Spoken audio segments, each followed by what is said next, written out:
तो आज फिर से एक नया सेशन लेके आया हूँ। किस चीज़ का? तो वर्ल्ड ज्योग्राफी का, यानी कि विश्व भूगोल का। तो इस मैराथन सेशन में एक ही क्लास में पूरा मतलब कंप्लीट विश्व भूगोल को ख़त्म किया जाएगा, अच्छे से ख़त्म किया जाएगा। और इसमें सारे फैक्ट्स होंगे जो कि यूपीएससी में और सारे PCS like JPSC, BPSC, UPPSC, RAS और एमपीएससी सारे पीसीएस में आएंगे। और साथ ही साथ वनडे एग्जाम जैसे कि बैंक, एसएससी, रेलवे और बीएसएससी, सारे स्टेट के जो भी स्टाफ सिलेक्शन कमीशन होते हैं वो सब में आएंगे। तो चलिए शुरू करते हैं आज का मैराथन सेशन। तो आप लोग तो काफ़ी एक्साइटेड होंगे, तो इसको वीडियो को थोड़ा छोटा कर दिया जाए और कॉर्नर में शिफ्ट कर दिया जाए और चलिए शुरू करते हैं। और आप लोगों को काफ़ी धन्यवाद देना चाहता हूं, इसलिए क्योंकि जो इससे पहले मैराथन सेशन आया था भारतीय भूगोल का, उसको काफ़ी प्यार दिया है आप लोगों ने, तो वो प्यार कम होने नहीं दीजिएगा, बरकरार रखिएगा। और उसका जो लिंक है वो पिन किया हुआ है कमेंट सेक्शन में और आपका कहाँ डिस्क्रिप्शन बॉक्स में। तो इससे पहले कि शुरू करें, आप लोगों के लिए चंद लाइनें हैं कि रख हौसला वो मंजर भी आएगा। जी हाँ, रख हौसला वो मंजर भी आएगा, प्यासे के पास चलकर समंदर भी आएगा। रख हौसला वो मंजर भी आएगा, प्यासे के पास चलकर समंदर भी आएगा। थक कर न बैठ ये मंजिल के मुसाफिर, थक कर न बैठ ये मंजिल के मुसाफिर, मंजिल भी मिलेगी और मिलने का मज़ा भी आएगा। तो चलिए फ़िलहाल विश्व भूगोल का मज़ा लेते हैं। तो इसमें जो इंडेक्स है देख सकते हैं क्या क्या होगा, काफ़ी ज़्यादा है, मतलब सब भी कुछ इसमें कवर किया जाएगा। जो कि शुरू होता है आपका ग्रहों की उत्पत्ति से, सौरमंडल, पृथ्वी, चट्टानें, महाद्वीप, विश्व की पर्वत श्रेणियाँ, पठार, ज्वालामुखी, भूकंप, घाटियाँ, शुष्क प्रदेश मतलब कि मरुस्थल, घास के मैदान कौन कौन से होते हैं, वेल्ड्स हो गए, पम्पास हो गए, प्रेयरी हो गए, ये सब सारे। विश्व के देश एवं उनकी सीमाएँ, अधीन क्षेत्र, स्थल रुद्ध देश मतलब कि लैंड लॉक्ड जो कंट्रीज होते हैं, लाइक आपका कौन भूटान हो गया, इस टाइप का। देशों के पुराने नाम क्या थे, अंतर्राष्ट्रीय सीमाएँ कौन कौन सी हैं, जैसे कि रेड क्लिफ हो गया इंडिया वगैरह का। और फिर देशों की राजधानियाँ, विश्व के प्रमुख नगर, भौगोलिक उपनाम, जलमंडल, विश्व के प्रमुख सागर, लवणता जैसे कि हिंद महासागर, प्रशांत महासागर, ये सब सागर में आ गए। लवणता में देखेंगे कि लवणता किसे कहते हैं, समुद्र में कितनी लवणता होती है, सबसे ज़्यादा लवणता कहाँ पाई जाती है। महासागरीय धाराएं, ओशियन करंट के बारे में देखेंगे। महासागरीय गर्त के बारे में देखेंगे, जैसे सुंडा हो गया, मरियाना हो गया, ये सब। विश्व की प्रमुख नदियाँ, चाहे वो नील हो, अमेजॉन हो, ये सब। और फिर नदियों के किनारे स्थित जो नगर हैं उसके बारे में देखेंगे। द्वीप, झीलें एवं जलप्रपात, नहरें, विश्व के प्रमुख बांध और वायुमंडल। तो चलिए पहला जो टॉपिक है वो है कि ग्रहों की उत्पत्ति। इसके बारे में क्या तथ्य हैं उसको देखते हैं। तो इसमें कहता है कि ग्रहों की उत्पत्ति होती कैसे है, इसकी परिकल्पना किसने दी। तो पहला जो परिकल्पना है इसके बारे में वो आया फ्रांसीसी वैज्ञानिक जो हैं काम्पे द बफन, उनके द्वारा। और फिर संकल्पना का आधार क्या था इनका, तो तारों की संख्या था।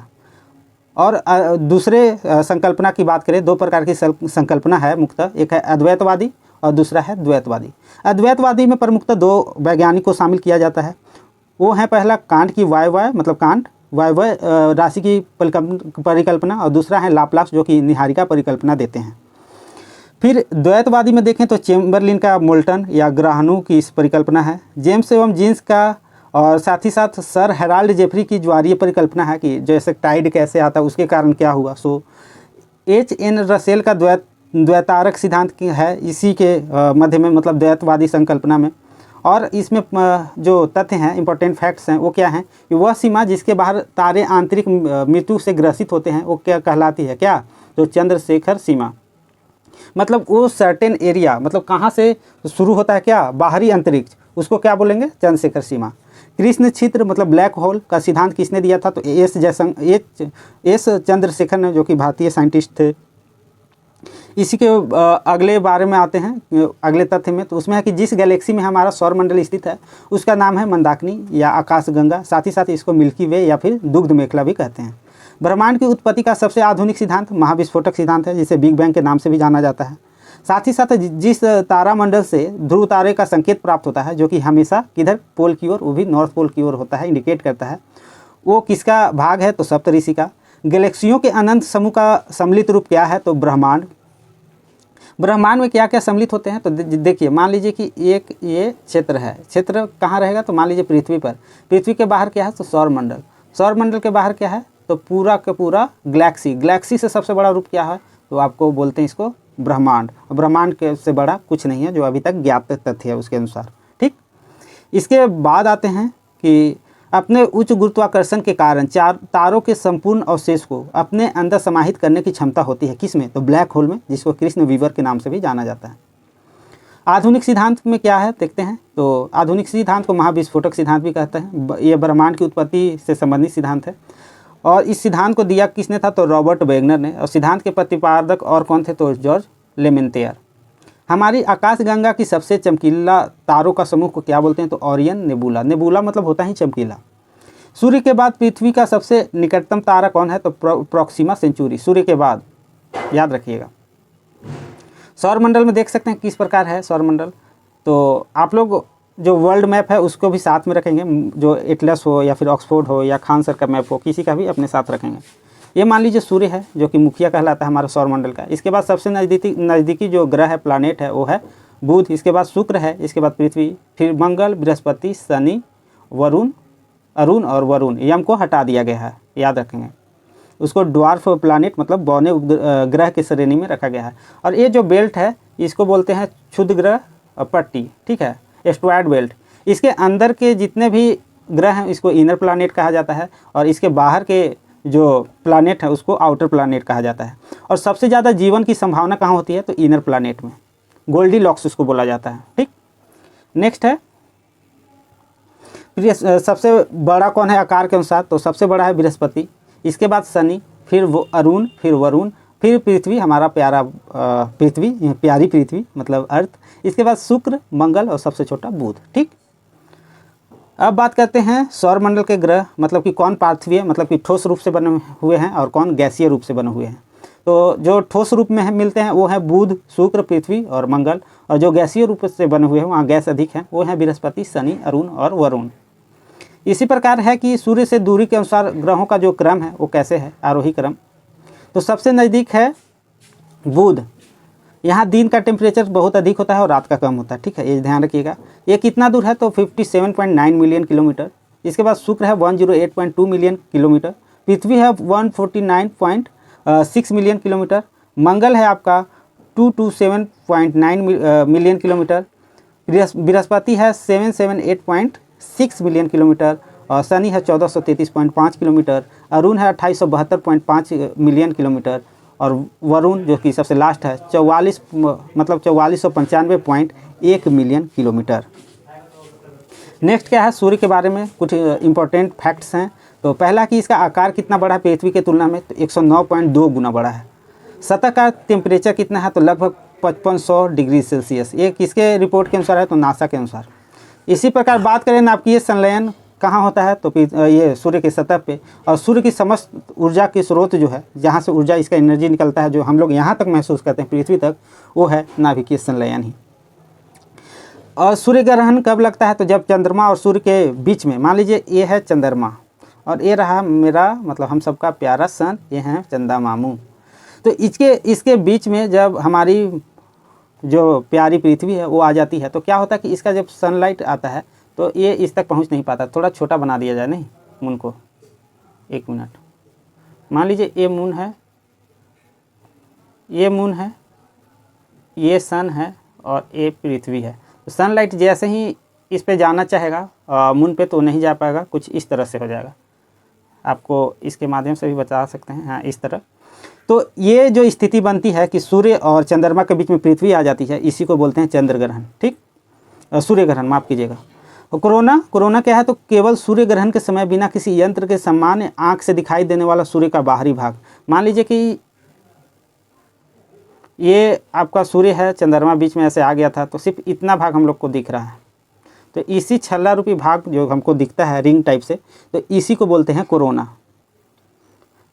और इसका कहाँ स्थित है, सूर्य की अवस्थिति क्या है, तो सौरमंडल के केंद्र में। मतलब कि ये पूरा सौरमंडल है तो सूर्य यहाँ कुछ है इस तरह, ठीक।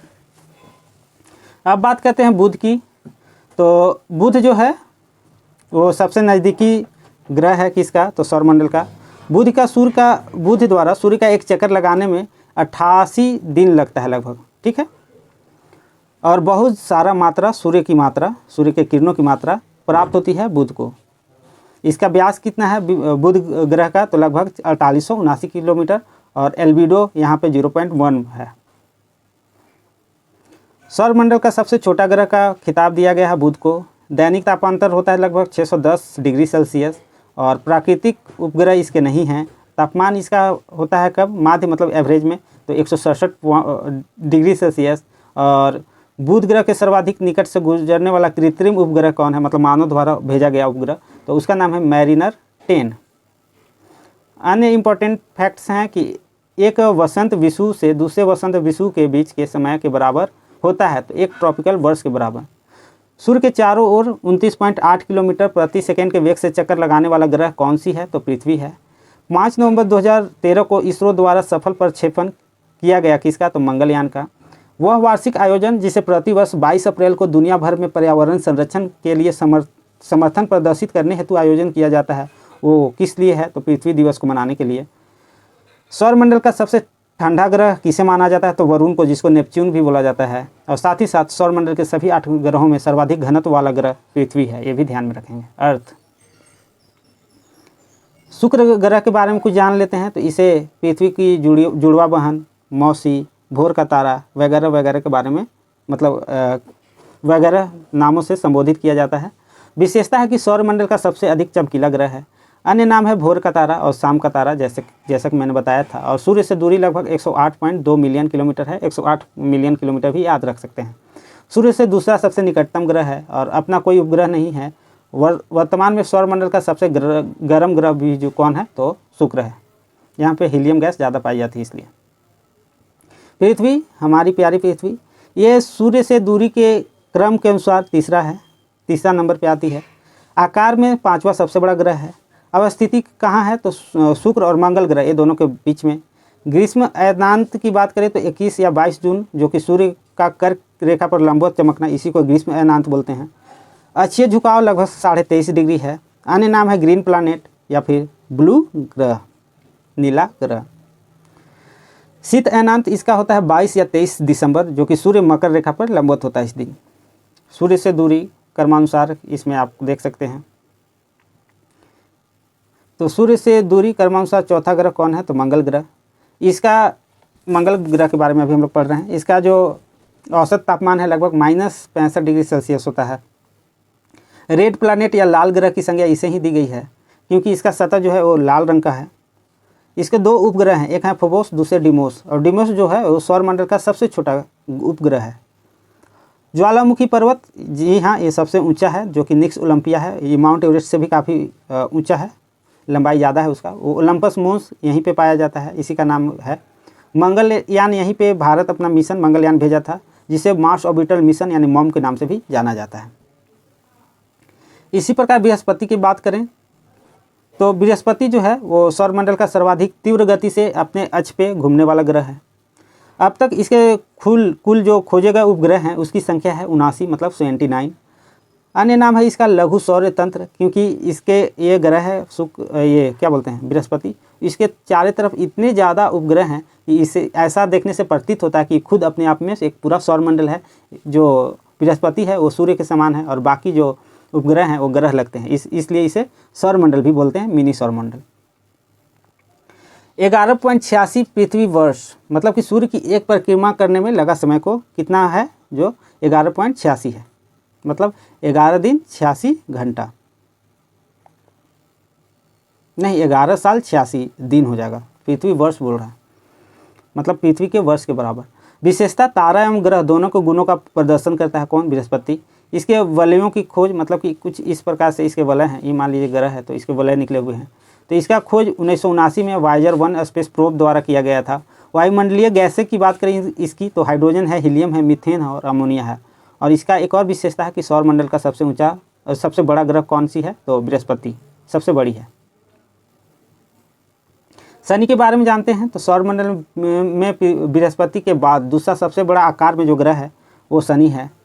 कुल इसके जो उपग्रह हैं वो 82 हैं। सबसे बड़ा उपग्रह टाइटन यहीं पे है। और अन्य नाम जो है इसका वो गैसों का गोला तथा गैलेक्सी समान ग्रह ये भी बोला जाता है, मतलब कि इसके पास काफ़ी बड़ी मात्रा में गैसों का समूह पाया जाता है, बादल पाए जाते हैं। वायुमंडलीय गैसें कौन कौन सी हैं, तो हाइड्रोजन है, हीलियम है, मीथेन है, अमोनिया है आदि। विशेषता है कि इसके मध्य रेखा के चारों ओर पूर्ण विकसित वलय की उपस्थिति है और ये जो है 29.4 पृथ्वी वर्ष में सूर्य के चारों ओर चक्कर लगा लेती है। चंद्रमा, हमारा प्यारा चंद्रमा, मून, इसके बारे में सुनते हैं क्या है। तो प्राकृतिक उपग्रह से प्राकृतिक उपग्रह वे आकाशीय पिंड हैं। ये जो है उपग्रह का परिभाषा है कि प्राकृतिक उपग्रह वे आकाशीय पिंड है जो अपने अपने ग्रह के साथ साथ सूर्य की भी परिक्रमा करते हैं। मतलब कि जो उससे संबंधित ग्रह है, प्लानेट है, उसकी तो परिक्रमा करेगा ही और साथ ही साथ सूर्य का भी परिक्रमा करेगा, तो उसको क्या बोलेंगे? ये उपग्रह, सैटेलाइट। चंद्रमा पृथ्वी की एकमात्र प्राकृतिक उपग्रह है। चंद्रमा सूर्य एवं चंद्र ग्रहण कब लगती है? जब सूर्य और चंद्रमा के मध्य पृथ्वी आ जाती है, जिसके कारण चंद्रमा पर प्रकाश नहीं पड़ता है। और सूर्य ग्रहण के टाइम में कौन आ जाता है? तो चंद्रमा बीच में, ठीक, यही डिफरेंस है। सूर्य ग्रहण मतलब चंद्रमा बीच में और चंद्र ग्रहण मतलब पृथ्वी बीच में, याद रखिएगा। अन्य नाम है जीवाश्म ग्रह। वायुमंडल का यहाँ अभाव है। सौरमंडल का 5वां सबसे बड़ा उपग्रह है चंद्रमा। सुपर मून की स्थिति कब बनती है? जब चंद्रमा पृथ्वी के सबसे निकट होता है। और परिक्रमण पथ कैसा है? तो दीर्घवृत्ताकार, यानी कि अंडे की आकार के, कुछ इस तरह से, इलिप्टिकल पाथ। पूर्ण चंद्र ग्रहण पृथ्वी द्वारा चंद्रमा पर पूर्ण छाया करना, उसी को बोलते हैं। और चट्टानों में टाइटेनियम की अधिक मात्रा पाया जाता है। कहाँ? चंद्रमा पर। दीर्घ ज्वार किसे कहते हैं? तो जब सूर्य, पृथ्वी तथा चंद्रमा एक सिध में आ जाए और इसके कारण सामान्य ज्वार से 20% अधिक ऊंचा ज्वार आए, मतलब टाइड है, उसी को बोलेंगे दीर्घ ज्वार। नेक्स्ट है लघु ज्वार। ये जो है लघु ज्वार की स्थिति है और ये रहा दीर्घ ज्वार की स्थिति। इसमें देख सकते हैं कि पृथ्वी के जो समुद्र हैं उसके जो ज्वार हैं ज़्यादा ऊपर उठे हुए हैं, ठीक है। और यहाँ पे चंद्रमा जो है एक सिध में इधर पड़ जा रहा है, इसलिए लघु ज्वार की स्थिति कब हो जाएगा? जब इसका पावर बढ़ जाएगा और चंद्रमा ज़्यादा नहीं दिखा, इसलिए ज़्यादा शक्ति किसके द्वारा लगाया जाता है? प्रभावित किससे होता है? पृथ्वी का जो ज्वार है वो चंद्रमा से। इसमें क्या होता है कि सूर्य, पृथ्वी एवं चंद्रमा समकोण की स्थिति में होती है, तब ये घटित होता है लघु ज्वार। और ये जो है सामान्य ज्वार से 20% छोटा होता है। 20% छोटा होगा तो लघु ज्वार और 20% ज़्यादा होगा सामान्य से तो वो दीर्घ ज्वार की स्थिति बनती है। इसी प्रकार बात करें चंद्रमा की अन्य भागों की, तो इसमें ऋग्वेद के 10वें मंडल में पुरुष सूक्त में चंद्रमा का उल्लेख है। ज्योतिष में चंद्रमा का मन का कारक माना जाता है। और एक संस्कृत में वाक्य है कि चंद्रमा मनसो जातस चक्षो सूर्यो अजायत सूक्त, मतलब कि ऋग्वेद के पुरुष सूक्त में ये जो वाक्य है वो लिखा हुआ है। इसके अन्य महत्वपूर्ण तथ्य क्या हैं? तो चंद्रमा के सिकुड़ने का मुख्य कारण है कि इसके आंतरिक भाग के ताप में कमी हो जाती है। अंतर्राष्ट्रीय खगोलीय संघ IAU की स्थापना कब हुई? तो 1919 में, जब जालियांवाला बाग हत्याकांड भी होता है इसी टाइम में। नासा द्वारा लूनर रिकॉग्निसेंस ऑर्बिटर LRO नामक उपग्रह का प्रक्षेपण कब किया गया? तो 2009 में। अन्य परीक्षा दृष्टि से महत्वपूर्ण तथ्य क्या है कि चंद्रमा की सतह पर सफलतापूर्वक सुरक्षित उतरने वाला पहला अंतरिक्ष मिशन कौन सा था? तो लूना 9 मिशन का संबंध किससे है? तो तत्कालीन सोवियत संघ यानी कि USSR, जिसको कि अभी रूस भी कहते हैं। चंद्रमा की कक्षा में पहुंचने वाला पहला मानव युक्त अंतरिक्ष मिशन कौन था? तो अपोलो 8। ये कुछ है नासा का चंद्र अभियान, जिसमें कि फ्लोरिडा के मेरिट द्वीप पर स्थित कैनेडी स्पेस सेंटर से 16 जुलाई 1969 को प्रक्षेपित किया गया था। अपोलो 11 की बात करें तो पहला मानव अंतरिक्ष मिशन जो चंद्रमा की सतह पर उतरा और 20 जुलाई 1969 को अपोलो 11 चंद्रमा पर उतरा था। ये सारे फैक्ट थे। भारत के चंद्रयान मिशन की बात करें तो भारत 22 अक्टूबर 2008 को आंध्र प्रदेश के श्रीहरिकोटा स्थित सतीश धवन अंतरिक्ष केंद्र से PSLV C-11 द्वारा चंद्रयान 1 प्रक्षेपित करता है। इसके बारे में बता दें कि 22 जुलाई 2019 को इसी केंद्र से द्वितीय लॉन्च पैड जो कि GSLV Mark 3 M1 रॉकेट द्वारा चंद्रयान 2 का भी प्रक्षेपण किया जाता है।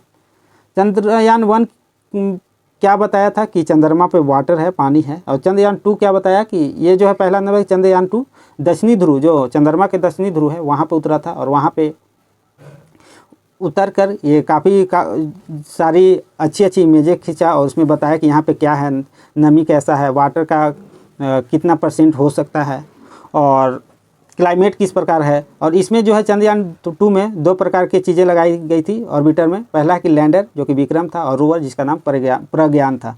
और रोवर जो है वो तो काम किया था लेकिन लैंडर जो है अच्छे से लैंड नहीं हो पाया था, क्षतिग्रस्त हो गया था। धूमकेतु के बारे में बात करें जो कि पुच्छल तारे के नाम से भी जाना जाता है कि ये जो है संरचना में आकाशीय धूल और बर्फ और हिमानी गैसों के पिंड से बने होते हैं। विशेषता है कि धूमकेतु में सामान्यतः 2 पूछ होते हैं और धूल कणों से युक्त आयोनाइज्ड ये होते हैं। हेप बॉल क्या है? तो एक पुच्छल तारा जो कि 23 जुलाई 1995 को बृहस्पति की कक्षा से बाहर आकर चमकना शुरू किया था। सोमेश्वर लेवी 9, इसके बारे में जानते हैं। 16 से 22 जुलाई 1994 के मध्य बृहस्पति ग्रह से टकराया था। कौन? सुमेकर लेवी 9। ये जो है देख सकते हैं कि मंगल ग्रह के बाद का जो पट्टी है और बृहस्पति ग्रह दोनों के मध्य में क्या पाया जाता है? पृथ्वी और मंगल और बृहस्पति के मध्य में तो क्षुद्र ग्रह का पट्टी, ठीक है, एस्टेरॉयड बेल्ट। महत्वपूर्ण तथ्य और क्या है? तो शून्य अंश अक्षांश रेखा जिसे विषुवत रेखा या इक्वेटर भी बोलते हैं, एवं शून्य अंश देशांतर रेखा जिसे प्रधान मध्याह्न रेखा भी कहा जाता है, एक दूसरे से आपस में मिलती हैं। कहाँ पे? तो आप लोग जानते ही होंगे, जीरो पे। अफ्रीका के पश्चिमी भाग पर स्थित गिनी की खाड़ी में, ठीक है, अफ्रीका, और अफ्रीका में कहाँ? तो गिनी की खाड़ी में, यहीं पे दोनों मिलते हैं। चाहे बात करें आप इस विषुवत रेखा की या फिर अक्षांशीय रेखा की, ये दोनों कहाँ पे मिलते हैं? तो गिनी की खाड़ी में। गिनी कहाँ पे है? तो अफ्रीका में, अफ्रीका कॉन्टिनेंट में। विषुवत रेखा पर दो अक्षांशों के बीच की औसत दूरी कितनी होती है? तो लगभग 111 किलोमीटर। पृथ्वी के दो समान परिधियों वाले गोलार्धों में विभाजित करने वाली रेखा को क्या कहते हैं? तो बृहद वृत्त रेखा। इसी प्रकार अक्षांश रेखाएं के बात करें तो विषुवत वृत्त से ध्रुवों तक स्थित सभी समांतर वृत्तों से संबंधित रेखाओं को अक्षांश रेखाएं बोलते हैं। अक्षांश क्या है? तो भूपृष्ठ पर विषुवत रेखा के उत्तर या दक्षिण में या मध्योत्तर पर किसी भी बिंदु को पृथ्वी के केंद्र से मापी गई कोणीय दूरी को अक्षांश कहते हैं। विषुवत रेखा या भूमध्य रेखा की बात करें तो शून्य अंश अक्षांश पृथ्वी को दो गोलार्ध मतलब उत्तरी और दक्षिणी में विभाजित करने वाली रेखा विषुवत रेखा कहलाती है। आप लोग देख सकते हैं कि ये 66.5 डिग्री नॉर्थ, जिसको आर्कटिक वृत्त कहते हैं, और 23.5 डिग्री नॉर्थ कर्क रेखा जो कि झारखंड के रांची से भी गुजरती है, साथ ही साथ 8 अन्य जो स्टेट हैं उससे भी गुजरती है। 0 डिग्री जिसको विषुवत रेखा, इक्वेटर या भूमध्य रेखा बोला जा सकता है। 23.5 डिग्री नॉर्थ को मकर रेखा और 66.5 डिग्री नॉर्थ को अंटार्कटिका वृत्त भी कहा जाता है। ऊपर की ओर क्या है? आर्कटिक है, और नीचे की ओर अंटार्कटिका, इसलिए इसका नाम भी उसी तरह किया गया है। देशांतर की बात करें तो समांतर देशांतर क्या है? तो विषुवत वृत्त के साथ बनी वह कोणीय दूरी जिसका मापन डिग्री में हो उसे देशांतर कहते हैं। और देशांतर रेखा है क्या? तो उत्तरी और दक्षिणी ध्रुव को मिलाने वाली रेखा देशांतरीय रेखा है। सभी देशांतर रेखाएं किस तरह होती हैं? तो लगभग भूमध्य रेखा से जितनी लंबी होती हैं और बृहद वृत्त वही कहलाती हैं। कौन? जो भूमध्य रेखा के समानांतर लंबी होती हैं।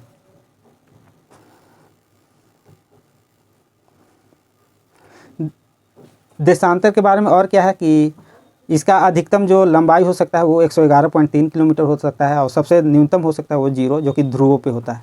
मतलब कुछ इस तरह कहना चाह रहा है, डायग्राम से ही समझ में आएगा। ये पूरा पृथ्वी है, तो मान लीजिए ये एक ऐसे वृत्त टाइप से बना, तो सबसे बड़ा वृत्त कहाँ बनेगा? तो ये भूमध्य रेखा के पास, और सबसे छोटा तो पॉइंट के रूप में आपका नॉर्थ और साउथ पोल के मध्य बनेगा, दोनों के पास बनेगा।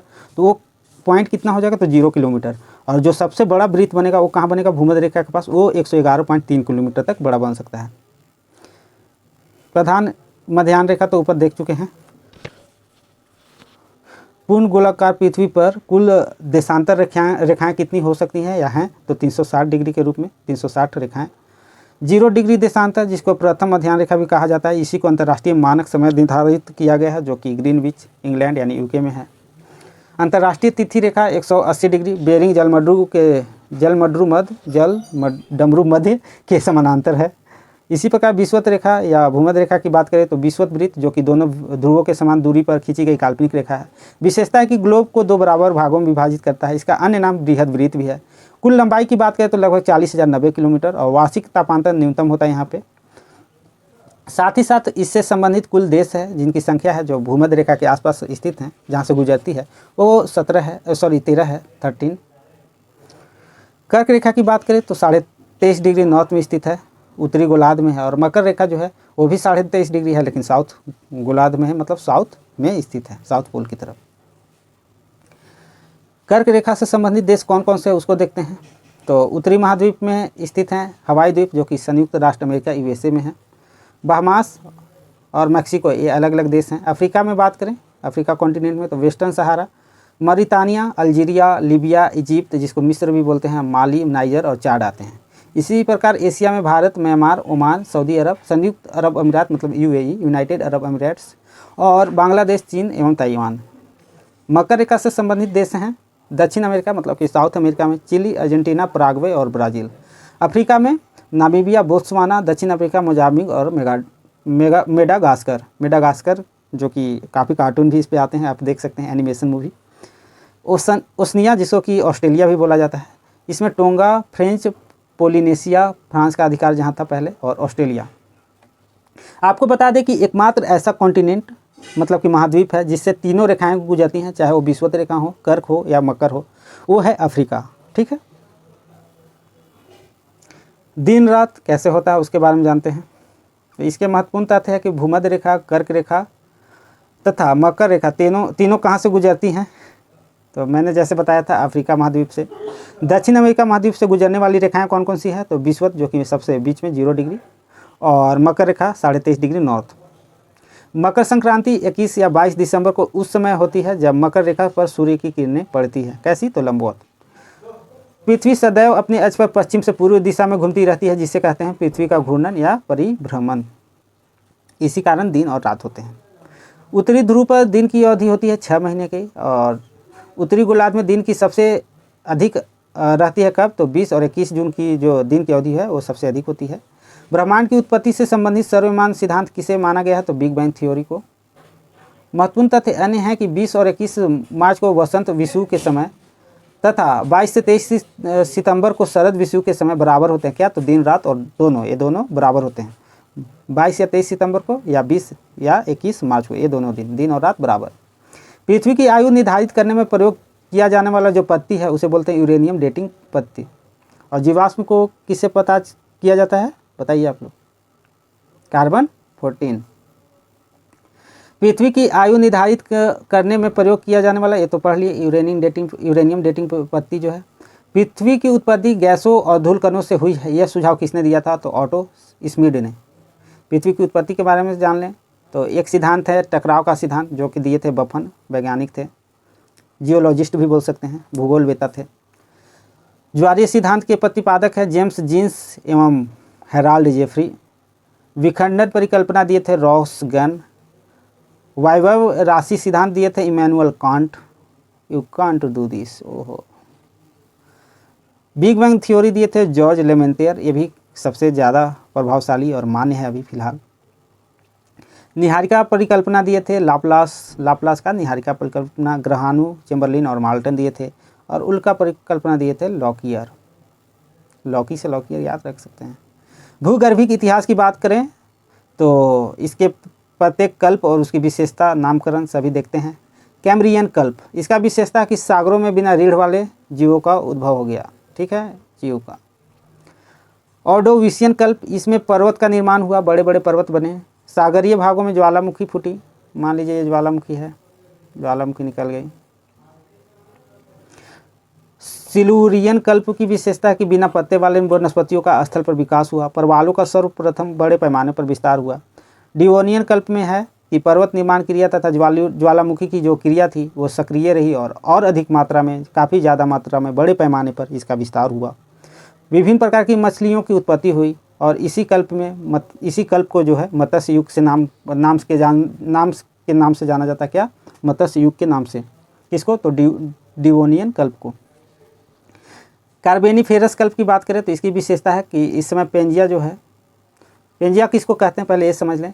तो काफ़ी पहले जब पृथ्वी का निर्माण हुआ तो उस समय एक जो बीच का भाग था ये स्थल भाग था, यहीं पर से भूमि थी, और ये चारों तरफ का भाग जो था वो समुद्र था। ये सब समुद्र है।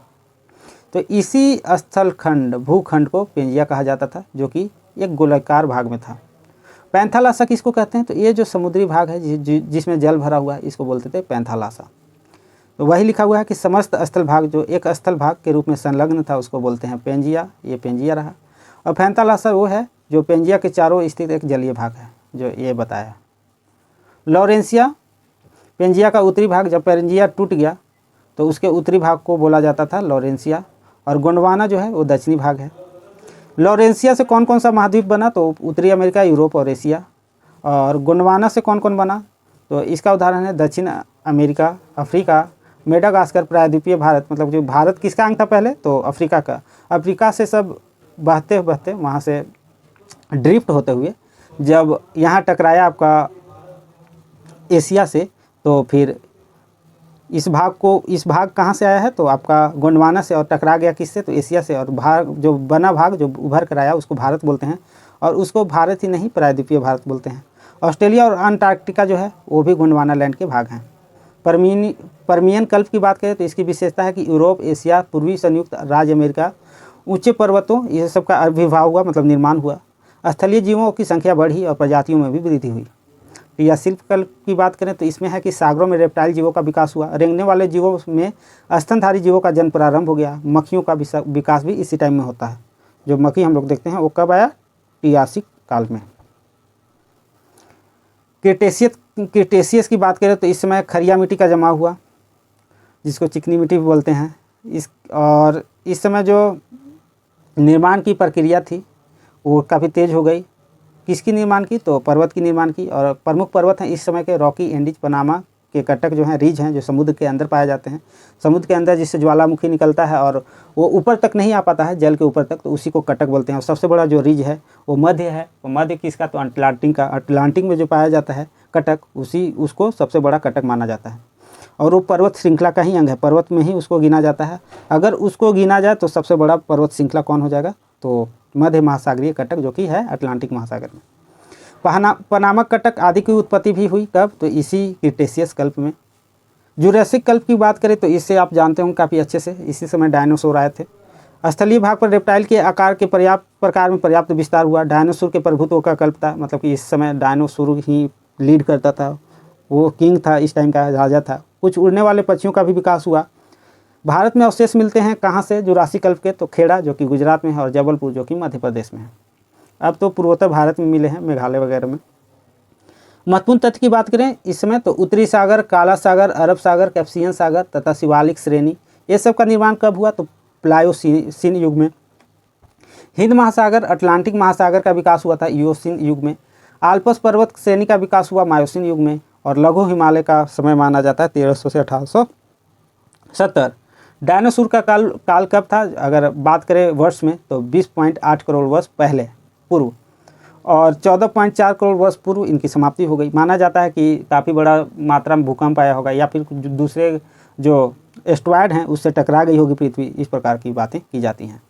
राजस्थान का मरुस्थल तथा थार मरुस्थल का विस्तार कब से प्रारंभ हुआ, तो प्लीस्टोसिन या फिर प्लीस्टोसिन काल से। वलन क्रिया का परिणाम है कि पर्वत निर्माण हो जाती है इसी कारण। चट्टानों की बात करें तो पृथ्वी की प्रॉपर्टी सेलों से बनी है, और सेल का निर्माण एक या एक से अधिक खनिजों से मिलकर होता है। सेल कठोर, नरम या विभिन्न रंगों में हो सकती है। निर्माण की प्रक्रिया के आधार पर चट्टानों को 3 समूहों में बांटा जाता है। एक है आग्नेय चट्टान, दूसरा है अवसादी या तलछटी चट्टान, और तीसरा और अंतिम जिसको बोला जाता है वो है रूपांतरित अथवा कायांतरित चट्टान। विशेषता देखते हैं चट्टानों की, आग्नेय चट्टानों की, इग्नियस जो रॉक्स हैं उनकी। तो इसका विशेषता है कि रवेदार होती हैं, परतों का जमाव होता है, और पूरा मतलब कि जो अवशेष हैं प्राचीन काल के वो नहीं मिलते हैं। संबंध इनका होता है प्रायः ज्वालामुखी से निर्मित ये पत्थर हैं। उदाहरण है इनका ग्रेनाइट, गैब्रो, बेसाल्ट, पैगमेटाइट, ज्वालामुखी, ब्रेसिया और टफ आदि। अन्य नाम है प्राथमिक सेल, प्राइमरी रॉक्स। प्रकार इसका है क्रिस्टलीय और अक्रिस्टलीय, और निर्माण होता है पृथ्वी के आंतरिक भाग में मैग्मा तथा जो बाहर के भाग हैं, बाह्य भाग, उसमें लावा के रूप में जमने से। अवसादी सेल की बात करें मेटामॉर्फिक की, तो इसमें है कि अपक्षय एवं अपरदन के कारण मौलिक चट्टानों विघटन और वियोजन के फलस्वरूप इनकी निर्माण होती है। निर्माण की प्रक्रिया शीली भवन मतलब कि काफ़ी धीमी होती है। वर्गीकरण के रूप से बात करें तो यांत्रिक रूप में जो उदाहरण हैं वो हैं बलुआ पत्थर, चूना पत्थर, सेल और लोयस सिल्ट आदि। कार्बनिक रूप से जो निर्मित हैं वो कोयला खड़िया के रूप में प्राप्त होते हैं, और रासायनिक रूप में श्रिंग पत्थर और हेलेटाइट हैं। रूपांतरित इसे मेटामॉर्फिक बोलते हैं सर, एक बार चेक कर लीजिएगा इसका इंग्लिश नाम। निर्माण होता है इसका ताप और दाब के अधिक होने के कारण। आग्नेय एवं अवसादी सेलों में परिवर्तन के फलस्वरूप, हाँ ये जो ऊपर के दोनों सेल हैं उसमें अगर परिवर्तन होता है तो रूपांतरित सेल की प्राप्ति होती है। रूपांतरित नाम में ही स्पष्ट है कि जिसका रूप में परिवर्तन हो जाए उस सेल को रूपांतरित सेल हो जाता है, कहा जाता है। तो किस सेल में परिवर्तन होगा तो दोनों में, चाहे आग्नेय हो चाहे कि कायांतरित हो, अवसादी हो, ये दोनों को रूपांतरित सेल बोलेंगे। रूपांतरित सेल का ही अन्य नाम है कायांतरित। देखिए लिखा हुआ है यहाँ पे। पुनः रूपांतरण ये हो सकता है कब, जब सेल का रूपांतरण हो जाए, पुनः रूपांतरण तो आग्नेय में बदल सकता है जब इसका मेल्ट हो जाए और ज्वालामुखी के कारण बाहर आ जाए या फिर अंदर जम जाए तब। महाद्वीप की में बात करें, एशिया महाद्वीप की, तो ये उत्तर दिशा में है किसका, आर्कटिक महासागर का। पूर्व दिशा में प्रशांत महासागर, दक्षिण में है हिंद महासागर और पश्चिम दिशा में यूराल पर्वत हैं, कैस्पियन सागर हैं, काला सागर है और भूमध्य सागर है।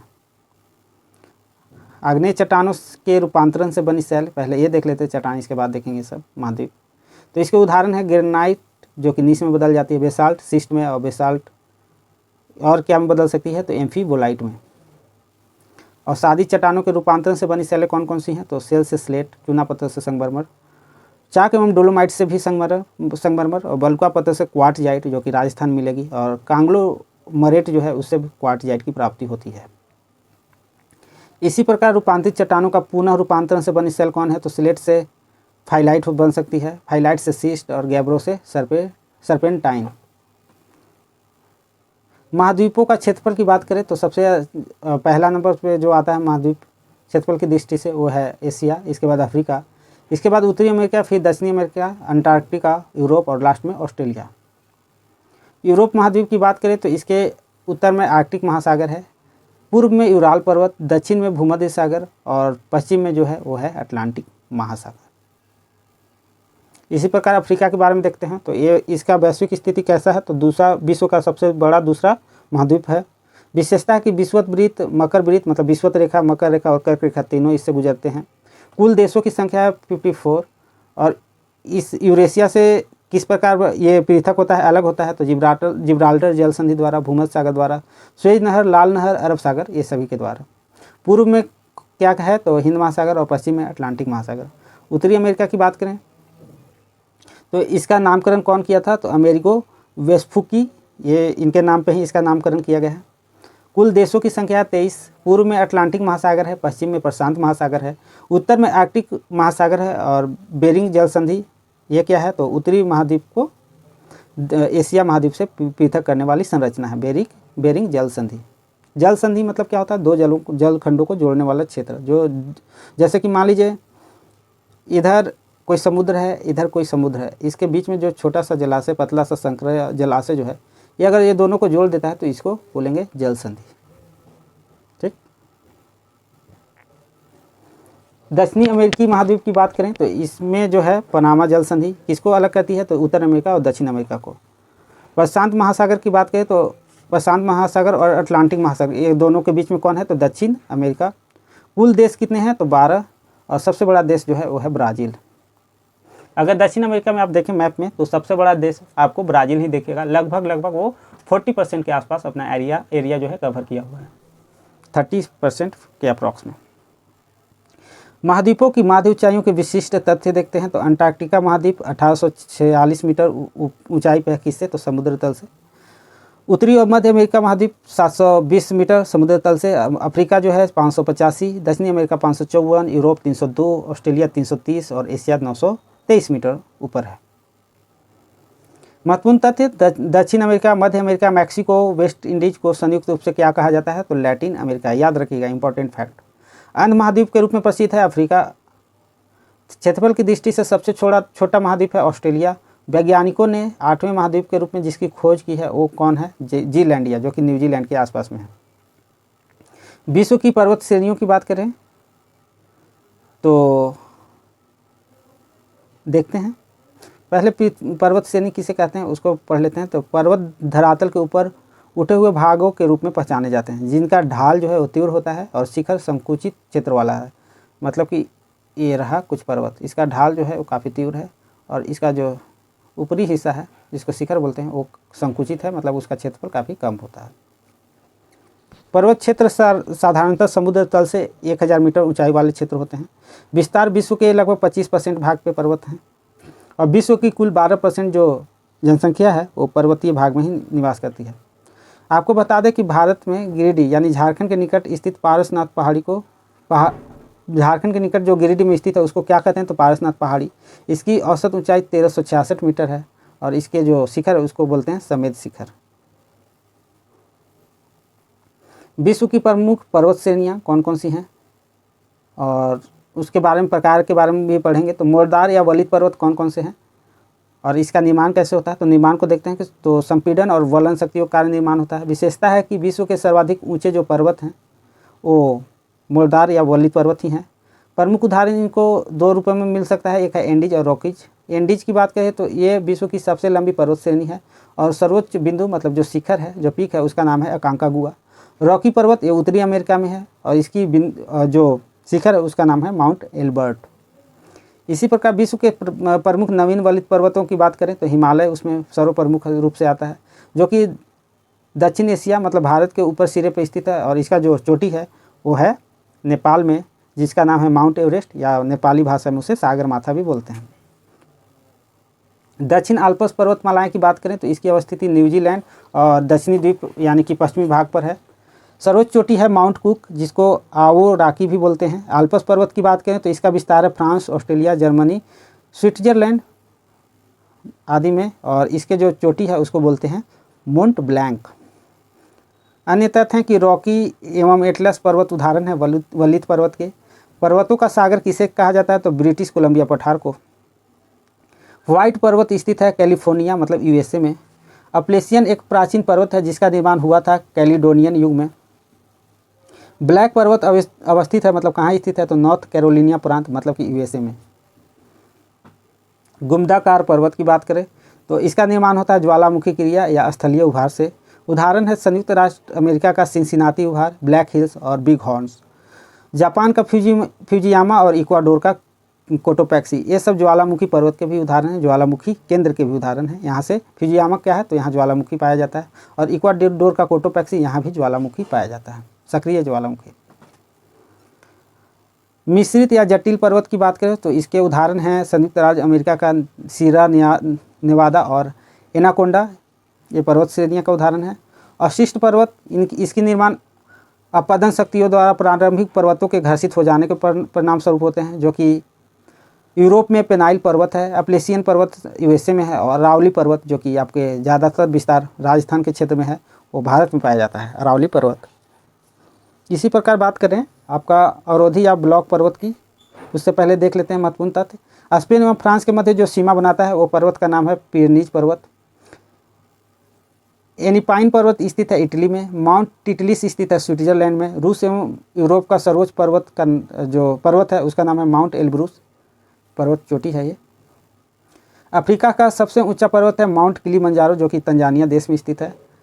दक्षिण अफ्रीका का सर्वोच्च पर्वत है उसका नाम है ड्राकेंसबर्ग पर्वत। और ग्रेट डिवाइडिंग रेंज जो कि ऑस्ट्रेलिया में स्थित है, इसका सर्वोच्च शिखर है, चोटी का नाम है कोसिस्को पर्वत शिखर।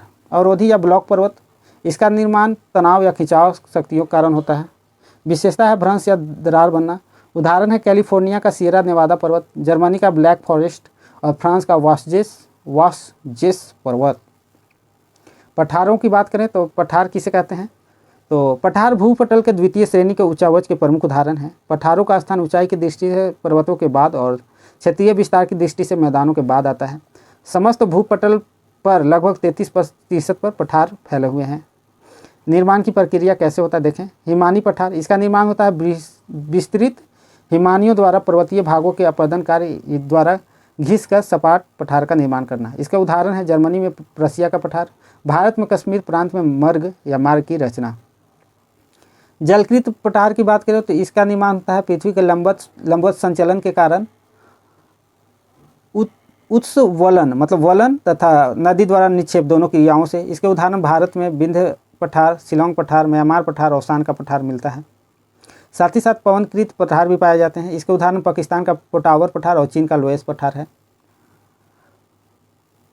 अंतरा पर्वतीय पठार की बात करें तो ये जो है भूपटल के सर्वाधिक विस्तृत और जटिल पठार के रूप में वर्गीकृत किए जाते हैं। चारों तरफ से पर्वतों से घिरे होते हैं। उदाहरण के रूप में तिब्बत का पठार, चेकतांग, किंघाई तिब्बत, बोलिविया का पठार, पेरू का पठार, कोलंबिया का पठार, मैक्सिको का पठार, ये सब इसके उदाहरण हैं।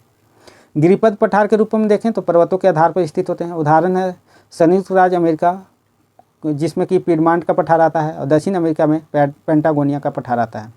घुमताकार पठार इसके उदाहरण है संयुक्त राज्य अमेरिका मतलब यूएसए का ओजार्क पठार।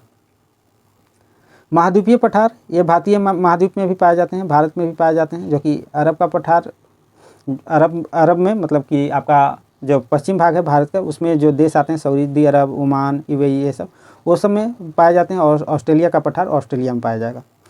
तटीय पठार की बात करें तो ये भारत के कोरोमंडल जो तट है वो जो भाग है उसको बोलते हैं तटीय पठार। उसके एग्जाम्पल है तटीय पठार का।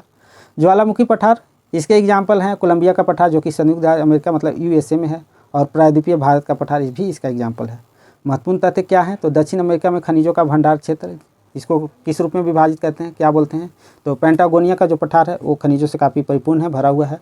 तिब्बत के पठार की समुद्र तल से औसत ऊंचाई लगभग 4.5 किलोमीटर है।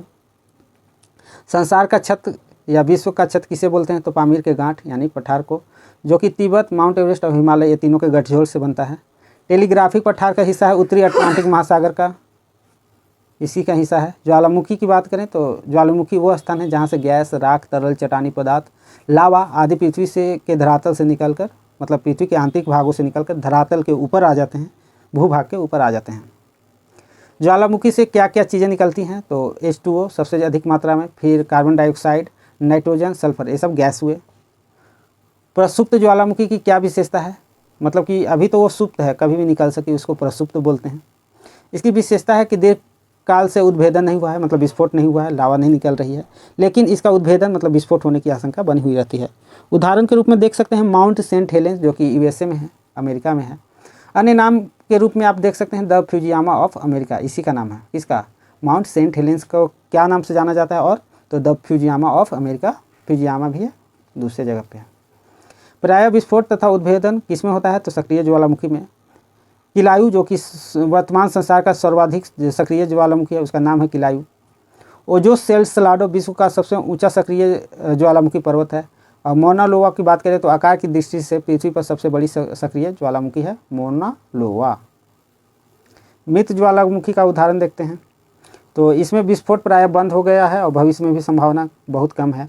उदाहरण है कुलाल अफ्रीका में, चिम्बराजो इक्वाडोर में, पोपा म्यांमार में, और दामवंत ईरान में पाया जाता है। अन्य महत्वपूर्ण तथ्य क्या है, तो ज्वालामुखी उद्गार के समय भूगर्भ में स्थित तरल पदार्थ को कहते हैं मैग्मा, और अगर वो बाहर आ जाए तो लावा बोलते हैं उसी को। ज्वालामुखी शंकु के ऊपर समांतर मिलने वाले किपाकार जो गर्तनुमा आकृति है उसको केटर कहते हैं, और केटर के ही बड़े रूप को कॉल्डेरा कहते हैं। मतलब मान लीजिए ये कुछ इस तरह ज्वालामुखी है, यहाँ से आपका ज्वालामुखी निकल रहा है, ये इस प्रकार से ज्वालामुखी निकल रहे हैं, तो इसी का भाग ये है, ये ध्वस्त हो गया मान लीजिए, और ये कुछ इस प्रकार से बन गया, तो इसका जो बढ़ा हुआ लंबाई है, जो क्षेत्रफल है, उसको कॉल्डेरा बोलते हैं। और इसी कॉल्डेरा मान लीजिए और छोटा छोटा और भाग बन गया जिससे कि ज्वालामुखी निकल रहे हैं, तो इसी भाग को बोलते हैं कॉल्डेरा नेस्ट, मतलब ज्वालामुखी का घोंसला, अगर शुद्ध शब्दों में कहा जाए तो। महाराष्ट्र के बुल्ढाना जिले में स्थित क्रेटर झील का उदाहरण देखने को मिलता है, उसको बोलते हैं लोनार झील। भूमध्य सागर का प्रकाश स्तंभ किसे बोलते हैं, तो स्ट्रोम्बोली ज्वालामुखी का को। और इटली के सिसिली द्वीप पर स्थित माउंट एटना किसका उदाहरण है, तो एक ज्वालामुखी, किसका, तो सक्रिय ज्वालामुखी का। विश्व के प्रमुख ज्वालामुखी और उसकी अवस्थिति की बात कर लेते हैं, तो ज्वालामुखी एक तरफ है और देश दूसरी तरफ। माउंट किनाबालू मलेशिया में, अल बुर्ज ईरान, कोलिया मेक्सिको, माउंट रेनियर संयुक्त राज्य America, Mount Taal Philippines, Vesuvius Italy, Cotopaxi Ecuador. जो इंपॉर्टेंट है उसको मैं टिक कर दे रहा हूँ, माउंट ताले भी है, विसुवियस भी है। पोपो कैटेपीटल मैक्सिको, माउंट सस्ता संयुक्त राज्य अमेरिका, मायोन फिलीपींस में है। सबनकाया पेरू में, माउंट एटना इटली में, माउंट मेरापी इंडोनेशिया में, पेरिकुटिन मैक्सिको में, माउंट एरिबस अंटार्कटिका में। ये थोड़ा इंपॉर्टेंट हो जाता है क्योंकि ये अभी पूछा नहीं है लेकिन पूछेगा, एकमात्र अंटार्कटिका में यही है। दामवंत ईरान, ये हमेशा पूछता है। विलारिका चिली में, क्राकाटाओ इंडोनेशिया में, और माउंट सिनाबुंग इंडोनेशिया में। भूकंप किसे कहते हैं, तो भूकंप की घटना प्रायः धरातल के नीचे घटित होती है, परंतु प्रत्येक भूकंप समान गहराई पे उत्पन्न नहीं होते। जिस स्थान पर भूकंप की घटना प्रारंभ होती है उस स्थान को भूकंप मुल्क के रूप में जाना जाता है, और भूतल पर वह बिंदु जो उद्गम क्षेत्र के समीपतम होता है, सबसे नज़दीक होता है, उसे अधिक केंद्र मतलब एपीसेंटर के रूप में परिभाषित किया जाता है। प्राथमिक अथवा प्रधान तरंग जो कि इसके बारे में विशेषता क्या क्या है उसके बारे में देखें तो अन्य नाम है अनुदैर्ध्य तरंग, प्राइमरी वेव जो है। PSL 3 प्रकार के तरंग होते हैं भूकंप से जो निर्मित होते हैं। तो P को प्राइमरी तरंग के रूप में दर्शाया जाता है, प्राथमिक तरंग, और S को सेकेंडरी या द्वितीयक तरंग बोलते हैं, और L को लव तरंग के रूप में दर्शाया जाता है। तो पहला प्राइमरी तरंग अनुदैर्ध्य होता है, इसका गति सबसे ज़्यादा होता है और पृथ्वी के प्रत्येक भाग में यह गति कर सकता है, चाहे वो ठोस हो, द्रव हो या गैस। विशेषता है कि यह ध्वनि तरंगों के समान गमन करती है। प्रभाव क्या होता है तो द्वितीयक धरातलीय तरंगों से कम, मतलब उससे कम विनाशकारी होता है। इसी प्रकार द्वितीयक अथवा गौण तरंगों की बात करें तो इसकी गति जो है प्राथमिक तरंग से थोड़ी कम होती है। इसे अनुप्रस्थ तरंग के रूप में भी जाना जाता है। इसका जो गमन होगा वो ठोस में होगा, लेकिन द्रव में वो मतलब लिक्विड में नहीं हो पाएगा, इसलिए इसे गौण तरंग के रूप में भी जानते हैं। इसका जो विशेषता है इसकी तरंग की वो है प्रकाश के समान होती है, प्रकाश तरंगों के समान होती है। प्रभाव इसका प्राथमिक तरंग से ज़्यादा होती है और धरातलीय तरंगों से कम होती है। धरातलीय तरंग के बारे में जानते हैं जो सबसे ज़्यादा विनाशकारी होती है, इसी कारण सबसे ज़्यादा जान माल मतलब डेथ होती है। तो प्राथमिक और द्वितीय तरंग ये दोनों के अपेक्षा कम गति होती है इसकी। अन्य नाम इसका है लंबी तरंग और इसकी प्रकृति होती है सर्वाधिक विनाशकारी, जैसा कि मैंने बताया, और पृथ्वी का पूरा चक्कर लगाना, अधिकेंद्र तक पहुंचना इसकी विशेषताओं में शामिल है, और पृथ्वी की धरातलीय भाग इसका भ्रमण पथ होता है। महत्वपूर्ण तथ्य क्या है तो भूकंप अधिकेंद्र सदैव भूकंप मूल के ऊपर स्थित होता है। किस प्रकार, समकोण पर, मतलब 90 डिग्री पे। भूकंप के फलस्वरूप समुद्र क्षेत्र में उठने वाली तरंगे हैं उसको क्या बोलते हैं, सुनामी। भूकंप के कारण ही सुनामी उत्पन्न होता है, जिसके बड़े पैमाने पर, बहुत ही ज़्यादा पैमाने पर अचानक पानी का एक सैलाब आ जाता है। प्रशांत महासागर में भूकंप तथा ज्वालामुखी से प्राय प्रभावित परिक्षेत्र को क्या बोलते हैं तो रिंग ऑफ फायर। भारतीय उपमहाद्वीप का उत्तर पश्चिम प्रदेश भूकंप ग्रहणशील है, जिसका कारण है प्लेट टेक्टोनिक क्रिया। भारत का भूकंपीय क्षेत्र सम्मिलित किया गया है मध्य महाद्वीपीय पेटी के अंतर्गत। भूकंप कैसे उत्पन्न होता है, उसकी दशाएं क्या क्या हैं उसको देखते हैं। सागरीय तथा स्थलीय भाग बिंदु पर मिलन हो तो भूकंप उत्पन्न हो सकता है। नवीन बोलदार पर्वतीय क्षेत्र हो तो भी भूकंप आ सकती है। ज्वालामुखी क्षेत्र हो जहाँ से ज्वालामुखी निकलता है तो ऑब्वियस है कि वहाँ से भूकंप आएगी।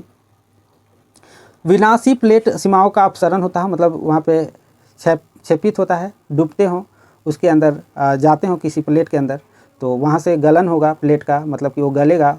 उसमें जो ज्वालामुखी है यहाँ से चूँकि टेम्परेचर बहुत अधिक होता है तो ये गलेगा प्लेट, और गलने के कारण जो वाष्प पैदा होगा, वाष्प जो है वो सतह को तोड़ती हुई बाहर निकलेगी, तो भूकंप की स्थिति उत्पन्न हो सकती है। इसी प्रकार बात करें भूकंप की तीव्रता की, तो भूकंप की तीव्रता का मापन सिस्मोमीटर के द्वारा किया जाता है, और इसका जो सूचक है वो विमुक्त ऊर्जा जो एनर्जी बाहर निकलती है उसके कारण भी पता लगाया जा सकता है। भूकंप की तीव्रता का मापन विमुक्त ऊर्जा का सूचक होता है, साथ ही साथ इसको जो मापन है, जो स्केल है, उसको बोलते हैं मर्केली स्केल, और रिएक्टर भी इसका एक पैमाना है। घाटियाँ, वैली इसको बोलते हैं तो धरातल पर मैदान, पठार, पर्वतों के बीच भू हलचल, नदियों एवं हिमानी द्वारा निर्मित अवतलित स्थलों को घाटी या वैली कहा जाता है। विश्व की प्रमुख घाटियों की बात करें तो उसमें लोअर घाटी जो कि फ्रांस में है, सेक्रेड घाटी जो कि पेरू में है। एक मिनट,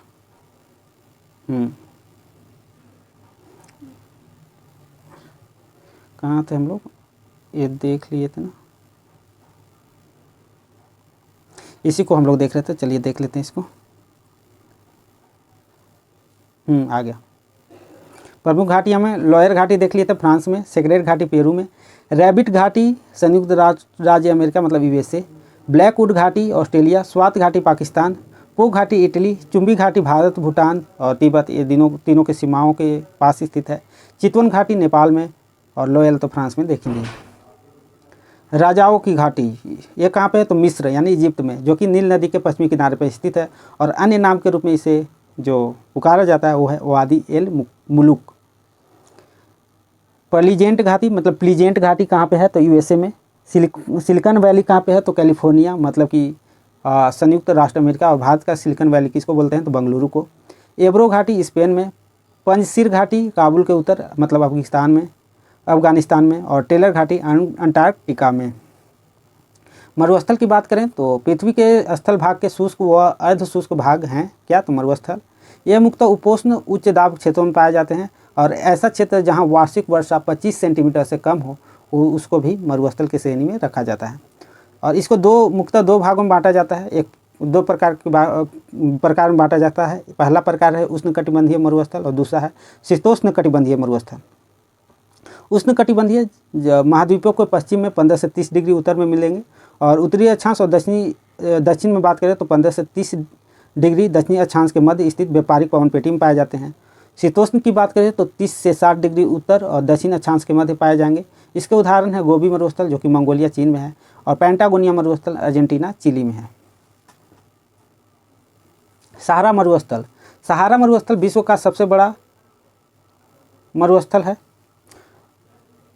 और इसकी अवस्थिति मतलब कहाँ पे है तो उत्तरी अफ्रीका में, मतलब अफ्रीका के उत्तरी क्षेत्र में, जो कि लगभग 3.5 यानी 3.6 मिलियन वर्ग मील में फैला हुआ है। विस्तार इसका है अल्जीरिया, चाड, मिस्र जिसको इजिप्ट बोलते हैं, Libya, Mali, Mauritania, Morocco, Niger, Sudan, Tunisia एवं पश्चिमी सहारा। ये सभी को आप लोग देख लेंगे मैप में। अटाकामा ये कहाँ पे है तो अटाकामा तो नाम ही है, विश्व का सबसे शुष्क मरुस्थल है, ये भी अफ्रीका में पाया जाएगा। इसी प्रकार आपका नहीं, अटाकामा जो है पेरू और चिली दक्षिण अमेरिका में, माफ़ कीजिएगा वही तो मैं कन्फ्यूज हो रहा था। प्रमुख दक्षिण खनिज भंडार की बात करें अटाकामा मरुस्थल की तो यहाँ सोडियम नाइट्रेट और तांबा भारी मात्रा में पाए जाते हैं। तांबा आप लोग जानते होंगे कि इन दोनों देशों में पेरू और चिली में बहुत ही ज़्यादा मात्रा में पाया जाता है। थार मरुस्थल भारत का मरुस्थल, इसे बोला जाता है ग्रेट इंडियन डेजर्ट। विस्तार क्षेत्र बात करें तो पश्चिमी भारत और दक्षिण पूर्वी पाकिस्तान का क्षेत्र। विशेषता है कि विश्व का सर्वाधिक जनसंख्या वाला जो मरुस्थल है वो थार मतलब भारत का सर्वाधिक जनसंख्या घनत्व वाला भी मरुस्थल है और दक्षिण एशिया का सबसे बड़ा मरुस्थल भी यही है। घास का मैदान। घास के मैदान भूमध्य रेखीय क्षेत्र से लेकर उत्तरी क्षेत्रों तक मतलब ध्रुवीय क्षेत्रों तक पाए जाते हैं। भूमध्य रेखा से ध्रुवों तक जाने में घास की प्रकृति में अंतर आ सकता है, इसलिए इसे दो भागों में विभाजित किया जाता है। पहला है कि ये घास के मैदान भूमध्य रेखीय प्रदेश के उत्तर व दक्षिण में लगभग 10 से 25 डिग्री अक्षांश के बीच पाए जाते हैं, तो इन्हें उष्णकटिबंधीय घास के मैदान में वर्गीकृत किया जाता है। वहीं दूसरी ओर यदि ये घास के मैदान 30 से 45 डिग्री अक्षांशों के मध्यवर्ती भागों में पाए जाएँ तो इन्हें शीतोष्णकटिबंधीय घास के मैदान कहे जाएंगे।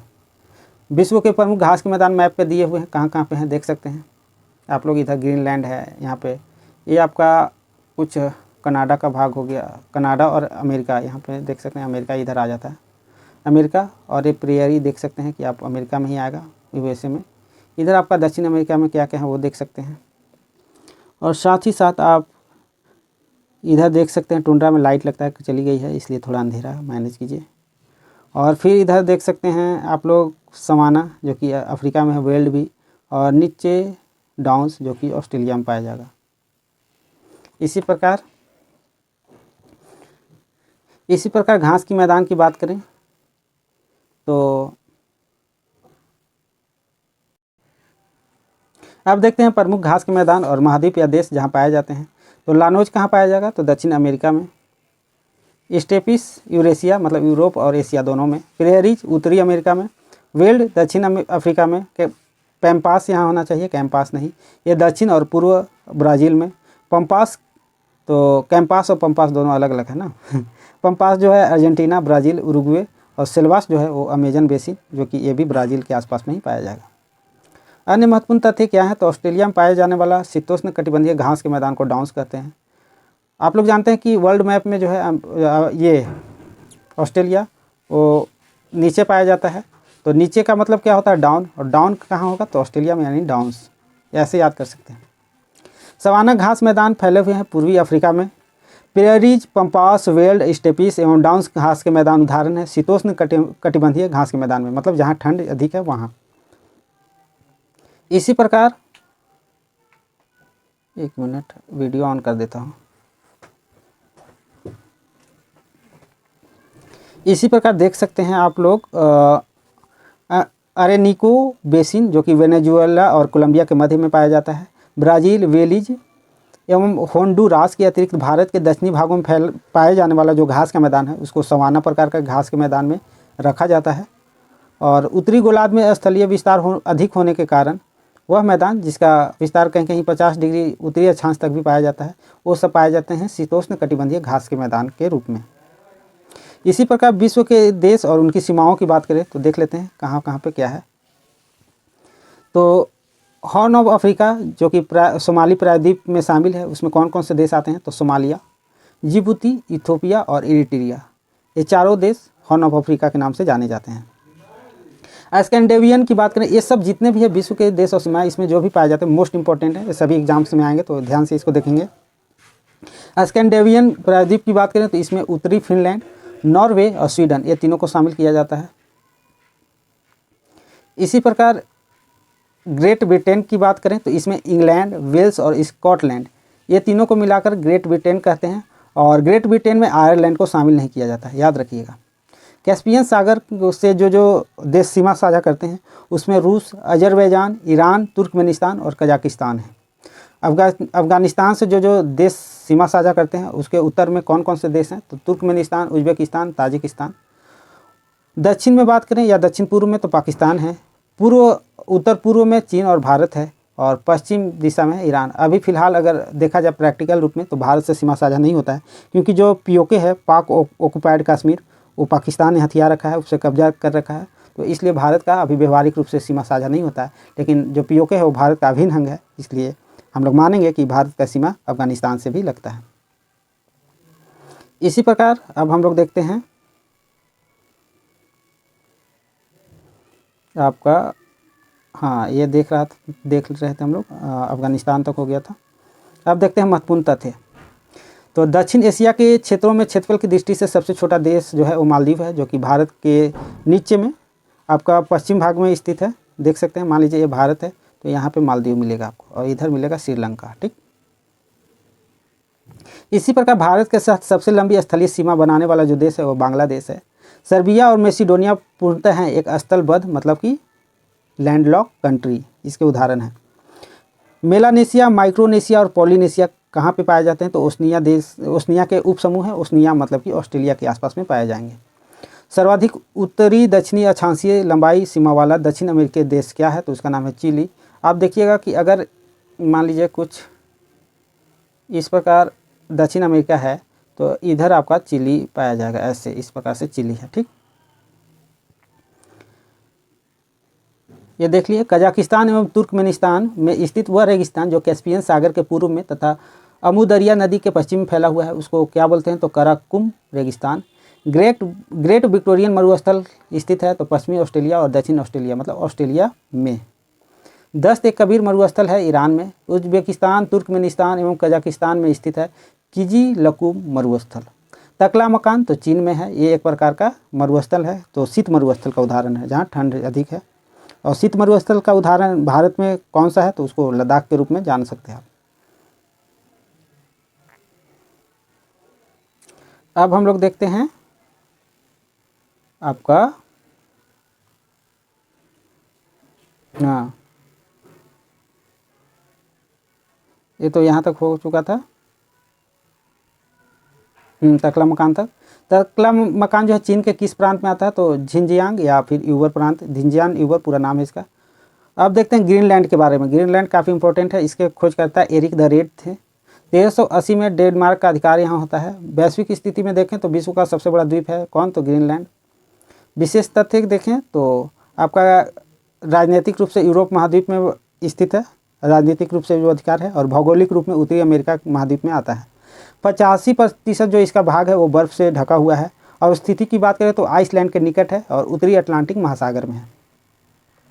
विश्व के द्वीप और इसका अधिकार इन पर किस देश का अधिकार है तो एल्यूसियन द्वीप पर अधिकार है यूएसए का, अमेरिका का।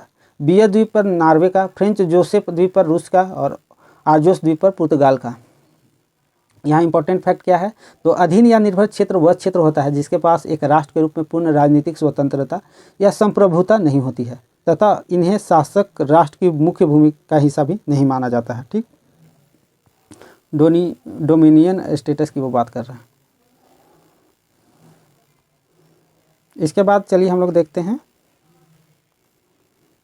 महत्वपूर्ण तथ्य अन्य कि मेडेरिया द्वीप समूह पर अधिकार है पुर्तगाल का। कैरेबियन सागर के पूर्व में स्थित मार्टिनिक द्वीप पर अधिकार है फ्रांस का। दक्षिण अटलांटिक महासागर में स्थित फॉकलैंड द्वीप किसके अधिकार में है तो ब्रिटेन के। दक्षिण अटलांटिक महासागर में स्थित बोबेट द्वीप पर किसका अधिकार है नॉर्वे का। अफ्रीका के उत्तर पश्चिम में स्थित कैनरी द्वीप स्पेन के अधिकार में आता है और ऑस्ट्रेलिया के अधिकार में हिंद महासागर में स्थित क्रिसमस द्वीप। स्थल अवरुद्ध देश कौन कौन से हैं जो चारों तरफ से किसी न किसी देश से घिरे हुए हैं, आइए जानते हैं। वह महाद्वीप जिसमें स्थित कोई भी देश स्थलरूढ़ नहीं है वो है उत्तरी अमेरिका। ये इसका सीमा किसी न किसी समुद्र में लगता है, उत्तर अमेरिका के किसी भी कंट्री का।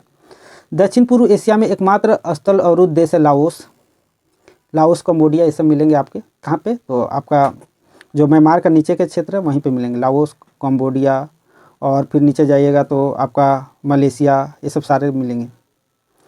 एशिया महाद्वीप में स्थित सबसे बड़ा अवरुद्ध देश है स्थल अवरुद्ध, उसका नाम है कजाकिस्तान। और दक्षिण अमेरिका महाद्वीप में सबसे बड़ा देश जो कि स्थल अवरुद्ध है उसका नाम है बोलिविया एवं पराग्वे। नोट में क्या है, तो स्थल अवरुद्ध देश उन देशों को कहा जाता है जिनकी अंतर्राष्ट्रीय सीमा समुद्र से नहीं मिलती है, जैसा कि मैंने बताया था। और विश्व के लगभग 45 देश इसके अंतर्गत आते हैं। देश और उसके पुराने नाम। जापान, इसको पुराना नाम इसका क्या था, तो निपन। ईरान को पर्सिया बोलते थे। लेसोथो को वासुतो लैंड। इथोपिया को एबिसिनिया का पठार आप लोग सुने होंगे, इथोपिया में ही। बोत्सवाना बेचुआनालैंड। जाम्बिया को उत्तरी रोडेशिया। मेडागास्कर को बोलते थे मालागासी। जावा को स्वर्ण द्वीप, आपका जो भारतीय वेद है उसमें स्वर्ण द्वीप ही मिलेगा जावा के जगह मेंशन किया हुआ। मालावी को न्यासा लैंड बोलते थे, नीदरलैंड को हॉलैंड। बेलीज को ब्रिटिश होंडुरास। कंबोडिया को कंपूचिया। जिम्बाब्वे को दक्षिण रोडेशिया और कांगो लोकतांत्रिक गणराज्य को जायरे। बांग्लादेश को पूर्वी पाकिस्तान। मलेशिया को मलाया। श्रीलंका को सिलोन और म्यांमार को बर्मा बोला जाता था। अंतर्राष्ट्रीय सीमा रेखाएं की बात करें तो उसमें और देखते हैं नदी क्या है, तो रियो ग्रांडे नदी, ये जो है मतलब किस किस से सीमा बनाती है, तो संयुक्त राज्य अमेरिका की दक्षिणी सीमा मैक्सिको से बनाती है, अलग करती है दोनों को, मतलब यूएसए और मैक्सिको को। बेसिन का विस्तार कहाँ कहाँ है, तो यूएसए और मैक्सिको में। मुहाना जो बनाती है जहाँ पे ये अपना आखिरी इसका छोर होता है, इसके बाद समुद्र में मिल जाती है, वो होता है मैक्सिको की खाड़ी। मैकमोहन रेखा, इसकी विशिष्ट तथ्य की बात करें तो भारत और चीन के मध्य में स्थित है मैकमोहन रेखा। निर्माण होता है इसका कब, तो शिमला संधि के अंतर्गत होता है निर्माण। वर्ष 1914 में ब्रिटेन और तिब्बत के मध्य संपन्न होता है मैकमोहन रेखा। नामकरण किया गया है इसका सर हेनरी मैकमोहन के नाम पर। और सर हेनरी मैकमोहन कौन थे, तो भारत के विदेश सचिव थे और संधि के प्रमुख मध्यस्थ भी थे, मतलब चीन और भारत के मध्य। मान्यता चीन जो है अस्थायी नियंत्रण रेखा मानता है और भारत जो है अस्थायी राष्ट्रीय सीमा मानता है, ठीक है, यही विवाद का केंद्र भी है। मैगिनॉट रेखा की बात करें तो फ्रांस, इसका निर्माण कब हुआ था, तो फ्रांस द्वारा प्रथम युद्ध के दौरान। विशेषता है कि फ्रांस और जर्मनी ये दोनों को इटली से पृथक करता है। फ्रांस की सीमा को और जर्मनी और इटली की सीमा को, ये दोनों को तीनों के मध्य कौन सी है, तो मैगिनॉट रेखा। ऊपरी राइन नदी फ्रांस और जर्मनी की सीमा का निर्धारण करता है। महत्वपूर्ण तथ्य और देखते हैं तो युगांडा केनिया तंजानिया, इन सभी के बीच अंतर्राष्ट्रीय सीमा का निर्माण करती है विक्टोरिया झील। भारत एवं पाकिस्तान के बीच सीमा का निर्धारण करती है रेडक्लिफ लाइन। संयुक्त राज्य अमेरिका और कनाडा के बीच सीमा रेखा का निर्धारण करती है 49 डिग्री समांतर रेखा। उत्तर कोरिया और दक्षिण कोरिया को विभाजित करती है 38 डिग्री समानांतर रेखा। और सोवियत रूस और फिनलैंड को पृथक करती है मैनरहीम रेखा। देशों की राजधानी की बात करें जिसमें कि एशिया के देश और उनके राजधानी हैं, तो पहला है फिलीपींस जिसकी राजधानी है मनीला। दूसरा देखते हैं आपका कंबोडिया जिसको न्योम पेन यहाँ का राजधानी है। बहरीन का राजधानी है मनामा।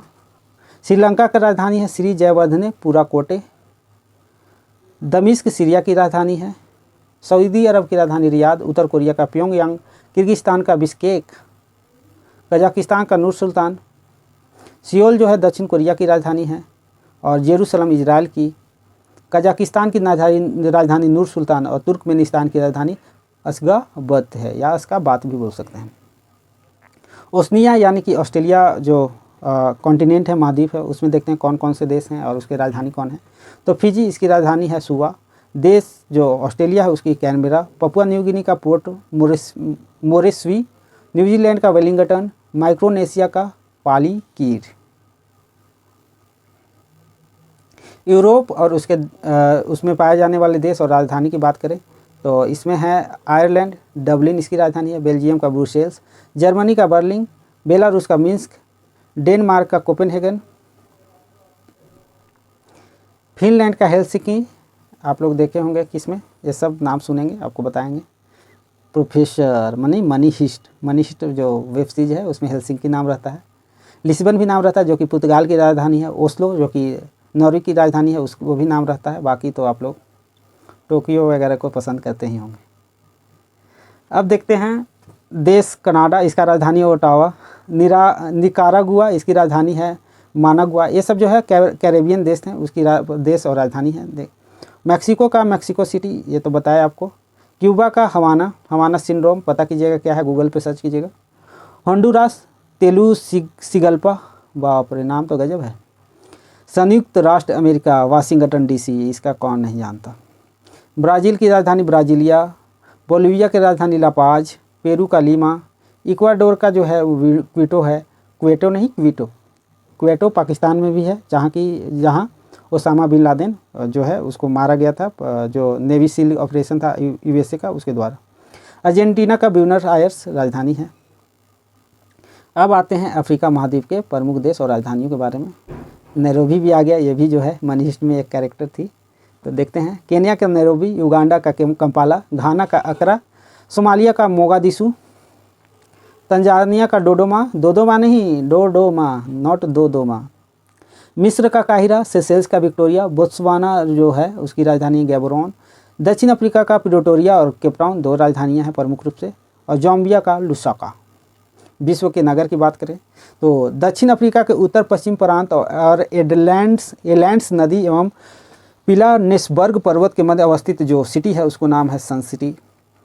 अरघान दाब नदी के तट पर स्थित है कंधार शहर, जो कि अफगानिस्तान के दक्षिण पूर्व में और पाकिस्तान के सीमा के आसपास में पड़ता है। पेडियोस नदी के तट पर जो स्थित है उसका नाम है निकोसिया, जो कि साइप्रस इसकी राजधानी है। ओंटारियो झील के किनारे स्थित है कनाडा तथा हैमिल्टन एवं टोरंटो शहर, 3 शहर। विश्व के सर्वाधिक ऊंचाई पर स्थित नगरों में से एक है ल्हासा, जो कि तिब्बत की राजधानी है। भौगोलिक उपनाम देखते हैं तो विश्व में कुछ ऐसे देश हैं जो अपने भौगोलिक स्थिति एवं जलवायु के कारण भौगोलिक उपनाम से जाने जाते हैं या पहचाने जाते हैं। प्रमुख भौगोलिक उपनाम, पक्षियों का उपमहाद्वीप या महाद्वीप दक्षिण अमेरिका को बोला जाता है, खास करके ब्राज़ील के क्षेत्र को, जहाँ की अमेजन का जंगल है जो कि सर्वप्रमुख है, सर्वविदित है। पूर्वी समुद्र एवं स्वामिनी किसको बोलते हैं, समुद्र की स्वामिनी, तो श्रीलंका को, जो कि भारत के पूर्वी भाग दक्षिण पूर्वी भाग में स्थित है। श्वेत हाथियों की भूमि थाईलैंड को। नहरों का देश वेनिस, जो कि इटली में है। प्रातःकालीन शांत स्थल कोरिया। झीलों की वाटिका फिनलैंड, यहाँ काफ़ी मात्रा में झील पाए जाते हैं और इसलिए टूरिस्ट हब के रूप में जाना जाता है। मुंबई को भारत का प्रवेश द्वार, ये भारत के बारे में है, और 7 टापुओं का नगर भी कहा जाता है। अमृतसर को स्वर्ण मंदिर का शहर। अहमदाबाद को भारत का मैनचेस्टर। मसूरी को पर्वतों की रानी, और झारखंड की मसूरी किसे कहा जाता है पर्वतों की रानी, तो वो है नेतरहाट, जो कि लातेहार जिले में स्थित है, पहाड़ों की मलिका के नाम से फेमस। कोचीन अरब सागर की रानी यहाँ भी है। और पूर्व का वेनिस कहाँ है आप लोग बताएंगे। केरल मसालों का बगीचा या मसालों का टोकरी। पाकिस्तान क्या है जी, तो नहरों का देश पाकिस्तान है। 5 नदियों की भूमि, उसको पंजाब बोलते हैं, जो कि भारत और पाकिस्तान दोनों में है। भारत का स्विट्जरलैंड कश्मीर। भारत के नदियों के उपनाम क्या है, तो बिहार के शोक कोसी नदी, बंगाल का शोक दामोदर नदी। ये बिहार का शोक कोसी नदी अभी तक जस की तस बनी हुई है, अभी भी यहाँ बाढ़ आती है, लेकिन जो बंगाल का शोक है दामोदर नदी, यहाँ काफ़ी 7 बड़े बांध बना दिए गए हैं, इसलिए वहाँ पे अब बाढ़ नहीं आती है। उत्तर भारत की अर्थव्यवस्था का मेरुदंड मतलब रीढ़ की हड्डी किसको माना जाता है, तो गंगा नदी को। महत्वपूर्ण तथ्य और क्या है, तो स्वर्णिम पैगोडा का देश किसे कहा जाता है, तो म्यांमार को। पवित्र भूमि के नाम से जाना जाता है फिलिस्तीन यानी यरूशलेम, जो कि फिलहाल में इजराइल के कंट्रोल में है। धूम्र नगर के नाम से जाना जाता है शिकागो, यूएसए को, मतलब धुआं है सब भाई। स्वर्ण द्वार का नगर कहा जाता है सैन फ्रांसिस्को को, गोल्डन गेट। पर्ल और साइबेरिया की संज्ञा दी जाती है बैकाल झील को। यूरोप की तेल राजधानी कहा जाता है एबरडीन को, और साथ ही साथ छोटा नागपुर की रानी के नाम से जाना जाता है हमारा प्यारा नेतरहाट को, जो कि झारखंड में स्थित है। और नदियों का देश के उपनाम से जाना जाता है बांग्लादेश, जो कि कभी न कभी भारत का हिस्सा था और बंटवारे के बाद पूर्वी पाकिस्तान के रूप में नामित किया जाता था। प्रशांत महासागर कुल क्षेत्रफल है लगभग 165.2 मिलियन वर्ग किलोमीटर। वहीं अंटार्कटिक महासागर की बात करें तो 2.6 से लेकर 18.8 मिलियन वर्ग किलोमीटर तक है। अटलांटिक महासागर की बात करें तो लगभग 106.4 मिलियन वर्ग किलोमीटर और हिंद महासागर 73.6 मिलियन वर्ग किलोमीटर में फैला हुआ है। अब बात करते हैं हाइपोमेट्रिक कर्व की, ऊंचा मितकीय वक्र की। तो इसमें आप लोग देख सकते हैं किस प्रकार होता है। यहाँ समुद्र के अंदर भी क्या होते हैं, मतलब समुद्र के बाहर पर्वत हैं, फिर औसत ऊंचाई स्थल के रूप में है। महाद्वीपीय मग्न तट वो होता है जो कि समुद्र में जो स्थल है वो जस्ट ही घुसता है, मतलब वहाँ से समुद्र और स्थल दोनों भाग का मिलन स्थल को मग्न तट बोलते हैं। सागर तल जो कि सरफेस एरिया है सागर का, उसको बोलते हैं। और महाद्वीपीय ढाल जहाँ से जो गहराई प्रारंभ होता है समुद्र का, उसको बोलते हैं। इसको कॉन्टिनेंटल स्लोप भी बोला जाता है। और गहरा सागरीय मैदान जो कि जो सागर का अंदर का क्षेत्र है जहाँ की गहराई बहुत अधिक हो जाती है उसको, और वो एक सर्टेन के बाद अंदर तक जाने के बाद क्या हो जाता है, तो जो उसका तल है लगभग सेम में चला जाता है उसका गहराई, तो उसी को बोलते हैं कि सागर के अंदर का मैदान है। मैदान का विशेषता क्या होता है कि उसके जो लंबाई है उसमें चेंज ज़्यादा नहीं होगा, एक समान रहेगा। महासागरीय तल के उच्चावच क्या क्या कैसे होते हैं, तो ये पहले मग्न तट है जहाँ से महासागर प्रारंभ हो रहा है। महाद्वीपीय ढाल जहाँ से समुद्र गहरा हो रहा है। गुयोट जहाँ का स्थल थोड़ा ऊंचा है। कटक जहाँ के दोनों तरफ जो है ज़्यादा गहरा है और बीच में ऊंचाई वाला भाग है। ज्वालामुखी द्वीप जिसका कुछ भाग बाहर निकल गया हो समुद्र से और स्थल के रूप में दिखाई पड़ रहा हो। महासागरीय कटक ये क्या होते हैं, तो ये छिछला भाग होता है जहाँ की समुद्र की गहराई कम हो जाती है। और समुद्र तल जो कि सबसे ऊपर जहाँ तक लेयर होता है पानी को, उसको समुद्र तल बोलते हैं। और केंद्रीय भ्रंश जहाँ से ज्वालामुखी कभी कभी निकलती है उसको केंद्रीय भ्रंश बोलते हैं। मान लीजिए यहाँ पे प्लेट दो हैं वो टकरा रही हैं, तो यहाँ से ज्वालामुखी इस प्रकार निकलेगी और इधर फैल जाएगी। और क्या तथ्य हैं, तो वह क्षैतिज रेखा जिसके सहारे ऊंचाइयों और गहराइयों को मापा जाता है उसे डेटम रेखा कहा जाता है। पृथ्वी की सतह के कुल क्षेत्रफल पर पानी से ढका हुआ जो क्षेत्र है उसको लगभग 2/3 माना गया है और है। महासागरीय नितल का सबसे विस्तृत भाग है गहरे सागरीय मैदान। 90 ईस्ट रीज कहा जाता है, हिंद महासागर में स्थित है ये 90 ईस्ट रीज। हमारे उपग्रह में मृदु जल की सर्वाधिक मात्रा पाई जाती है, वो है महाद्वीपीय और पर्वतीय हिम नदियों के रूप में। सागरीय के नितल 4 प्रमुख उच्चावच क्या होते हैं, तो महाद्वीपीय मग्न तट जो कि ऊपर जो डायग्राम है उसमें स्पष्ट किया हुआ है। महाद्वीपीय मग्न ढाल, गहरा सागरीय मैदान और महासागरीय गर्त।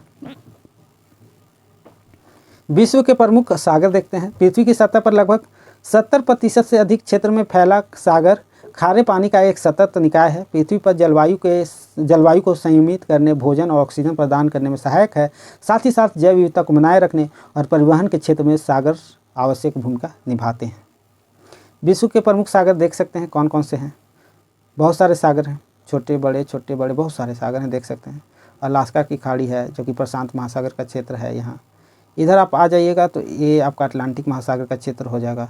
इधर आप आ जाएंगे तो ये हिंद महासागर का क्षेत्र हो जाएगा। ठीक है, इधर ये सब चारों तरफ प्रशांत महासागर है। नीचे आप लोग आ जाएंगे तो ये अटलांटिक महासागर का क्षेत्र हो जाएगा। ठीक, और अब देखते हैं काला सागर की सीमा किस किस से मिलती है, तो यूक्रेन और रूस से दोनों में लड़ रहा है बेचारा। हम बड़ा तो हम बड़ा, हम कब्जा लेंगे इस तरह। जॉर्जिया, बुल्गारिया, रोमानिया और तुर्की, यानी 1 2 3 4 5 6 देशों से। यूक्रेन, रूस, जॉर्जिया, बुल्गारिया, रोमानिया और तुर्की। कैस्पियन सागर से सीमा साझा करने वाले देश कजाकिस्तान, रूस, अजरबैजान, ईरान और तुर्कमेनिस्तान, मतलब कि 5 देश। इसी प्रकार और देखें तो सिसिली, ये टेरहेनियन सागर से, तो सिसिली जो कि इटली में है, इटली करता है, कोर्सिका और सार्डिनिया, ये तीनों जो क्षेत्र हैं वो इटली में ही पाए जाते हैं। अरल सागर की बात करें तो इसकी अवस्थिति है मध्य एशिया में एक झील के रूप में। सीमा स्पष्ट होता है कजाकिस्तान और उज्बेकिस्तान से। महत्वपूर्ण तथ्य और देखते हैं तो स्थल से घिरे हुए सागरों में सबसे बड़ा सागर है भूमध्य सागर। नाम है भूमध्य, मतलब दोनों तरफ भू से घिरा हुआ क्षेत्र। वह सागर जिसे महाद्वीपीय समुद्र की संज्ञा दी गई है काला सागर। विश्व की सबसे खारे पानी वाली जो झील है वो है कैस्पियन सागर। सागर नाम लगने से कोई सागर नहीं हो जाता है, मतलब वो झील भी हो सकती है। ओजो सागर को काला सागर से जोड़ने वाला जो जल मरुमध्य है वो है कर्च। पश्चिम में गल्फ स्ट्रीम, उत्तर में उत्तरी अटलांटिक महासागर, पूर्व में कनारी की जलधारा तथा दक्षिण में उत्तरी अटलांटिक विषुवतीय धारा से घिरा हुआ जो सागर है उसका नाम है सारगैसो। सारगैसो नाम पड़ा है वहाँ पाया जाने वाला विशेष प्रकार के घास के नाम पे, जो कि लाल कलर के होते हैं और वो समुद्र भी लाल दिखाई देता है। सारगैसो सागर उसी को बोलते हैं। अन्य महत्वपूर्ण तथ्य है कि अजरबैजान की राजधानी बाकू स्थित है कैस्पियन सागर के किनारे। बाकू, टर्की जिसको तुर्की भी बोलते हैं, अभी तुर्की है, इसका नाम चेंज हो गया तुर्की है, तो काला सागर और भूमध्य सागर के मध्य में स्थित है। सारगेसो समुद्र की विशेषता है, देखिए शायद यहाँ पे बताया है आपको, यहाँ पे है। सारगेसो समुद्र की विशेषता है विशिष्ट समुद्री वनस्पति यानी घास या फिर शैवाल बोल सकते हैं। लाल सागर उदाहरण है अक्षीय द्रोणिका, और OMT का पूरा नाम है महासागर औसत तापमान, ओशियन मीन टेम्परेचर। ठीक, अब दक्षिण चीन सागर की बात करते हैं, सबसे ज़्यादा विवादित क्षेत्र। अवस्थिति है चीन के दक्षिण भाग में स्थित एक सीमांत सागर के रूप में। प्रमुख भाग है प्रशांत महासागर का। इससे जो देश सीमा साझा करते हैं उसमें है चीन सबसे बड़ा, Taiwan, Philippines, Malaysia, Brunei, Indonesia और वियतनाम। इन सब से विवाद है चाइना का। अधिकतम गहराई है 5016 मीटर, डुबुक से डूब जाएंगे हम लोग। और लवणता की बात करते हैं आप, तो लवणता में क्या क्या चीज़ शामिल होता है, तो सोडियम लगभग जो है 77%, magnesium chloride 10%, magnesium sulphate 4.7%, calcium sulphate 3.6%, 2.5% potassium और कैल्शियम 0.3 और मैग्नीशियम ब्रोमाइड होता है 0.2। विश्व के प्रमुख सागर एवं झील, उसकी लवणता की बात करते हैं तो वान झील, इसकी लवणता लगभग 330 होता है। लवणता 330 लवणता का साइन है, इसको दर्शाया जाता है लवणता को। और कैरेबियन को होता है 35 से 36 प्रति ग्राम में निकाला जाता है। और मृत सागर में 238 प्रति 100 ग्राम में। ग्रेट साल्ट लेक में 220, लाल सागर में 36 से 41 और भूमध्य सागर में 37 से 39। इसी प्रकार प्रमुख जलधाराओं की बात करें, जलधारा किसकी जलधारा, तो महासागरीय जलधारा। तो इसका जो है, इसको थोड़ा परिभाषित किया गया है कि महासागरों में जल के एक निश्चित दिशा में प्रवाहित होने वाली गति को धाराएं कहते हैं, और ये विभिन्न प्रकार की होती हैं। पृथ्वी का परिभ्रमण के कारण उत्पन्न होती हैं, वर्षा का प्रभाव होता है, वायु दाब तथा हवाएं और वाष्पीकरण, घनत्व में भिन्नता, तापमान में भिन्नता, ये सभी के कारण सम्मिलित प्रभाव के कारण उत्पन्न होती हैं महासागरीय जलधाराएं। अब देखते हैं कि महासागरीय जलधाराओं की दिशा में परिवर्तन के कारण, मतलब दिशा का परिवर्तन क्यों होता है, तो तलीय आकृति के कारण, मौसम में परिवर्तन के कारण, पृथ्वी का परिभ्रमण के कारण और तट की दिशा तथा उसके आकार भी यह निश्चित करती है कि किस दिशा में बहेगी कौन सी समुद्री धारा। अटलांटिक महासागर की प्रमुख धाराएं ठंडी और गर्म कौन कौन सी हैं, तो पहले बात करते हैं ठंडी की। तो ठंडी में कनारी जलधारा, लेब्राडोर की जलधारा, फॉकलैंड जलधारा, दक्षिण अटलांटिक धारा और बेगुला की धारा ठंडी जलधारा में आती है। गर्म जलधारा में तो उत्तरी विषुवतीय रेखीय जलधारा, दक्षिण विषुवतीय रेखीय जलधारा, फ्लोरिडा की जलधारा, गल्फ स्ट्रीम, इसका नाम ही स्ट्रीम मतलब कि गर्म होगा ही, और नॉर्वे जलधारा, ये सब जो है गर्म जलधारा में आती हैं। प्रशांत महासागर की धारा कौन कौन सी है देखते हैं। पूर्वी ऑस्ट्रेलिया की धारा अल्यूसियन जलधारा, उत्तरी और विषुवतीय, साथ ही साथ दक्षिण विषुवत रेखीय जलधारा, क्यूरोसियो की जलधारा, ओयासियो की जलधारा, क्यूराइल धारा, कैलिफोर्निया धारा और पेरू या हम्बोल्ट की जलधारा। हिंद महासागर में भी है, वह पछुआ पवन प्रवाह जो कि ठंडी के कारण पश्चिमी ऑस्ट्रेलिया की जलधारा, ये दोनों के मिलने के कारण उत्पन्न होती है। और इसमें गर्म के रूप में कौन कौन सी धारा है, तो मोजाम्बिक जलधारा, अगुलहास और विषुवतीय रेखीय जलधारा, ये सभी, ये जो तीनों हैं एक गर्म जलधारा का उदाहरण, और ये दोनों पश्चिमी ऑस्ट्रेलियाई और पछुआ पवन का प्रभाव वाला जलधारा, ये ठंडी जलधारा का उदाहरण है हिंद महासागर की। उत्तरी प्रशांत महासागर के प्रमुख गर्त की बात करें, गर्त को देखते हैं क्या है, तो महासागरीय गर्त महासागरों के सबसे गहरे भाग होते हैं जो महासागरीय नितल के लगभग 7% भाग पर फैले हैं। इनकी स्थिति प्रायः तट के सहारे पर्वतीय मेखलाओं के सामने मिलती है। उत्तरी महासागर में जो प्रमुख गर्त हैं, गड्ढे हैं, उसमें सबसे बड़ा है मेरियाना, क्यूराइल, यूल्यूसियन और जापान। इसी प्रकार दक्षिणी प्रशांत महासागर में टोंगा, करमेडेक और अटाकामा, ठीक है, अटाकामा का मरुस्थल भी है, याद रखें, जो कि दक्षिण अमेरिका में है। पोर्टिको गर्त ये कहाँ है, तो अटलांटिक महासागर में है। और सैंडविच ये भी है अटलांटिक महासागर की, ये तीनों हैं, सैंडविच, पोर्टोरिको और रोमांचे गर्त। हिंद महासागर में सबसे गहरा जो है वो है सुंडा गर्त। इसके बाद है जावा और डायमेंटिया, ये भी गर्त के उदाहरण हैं।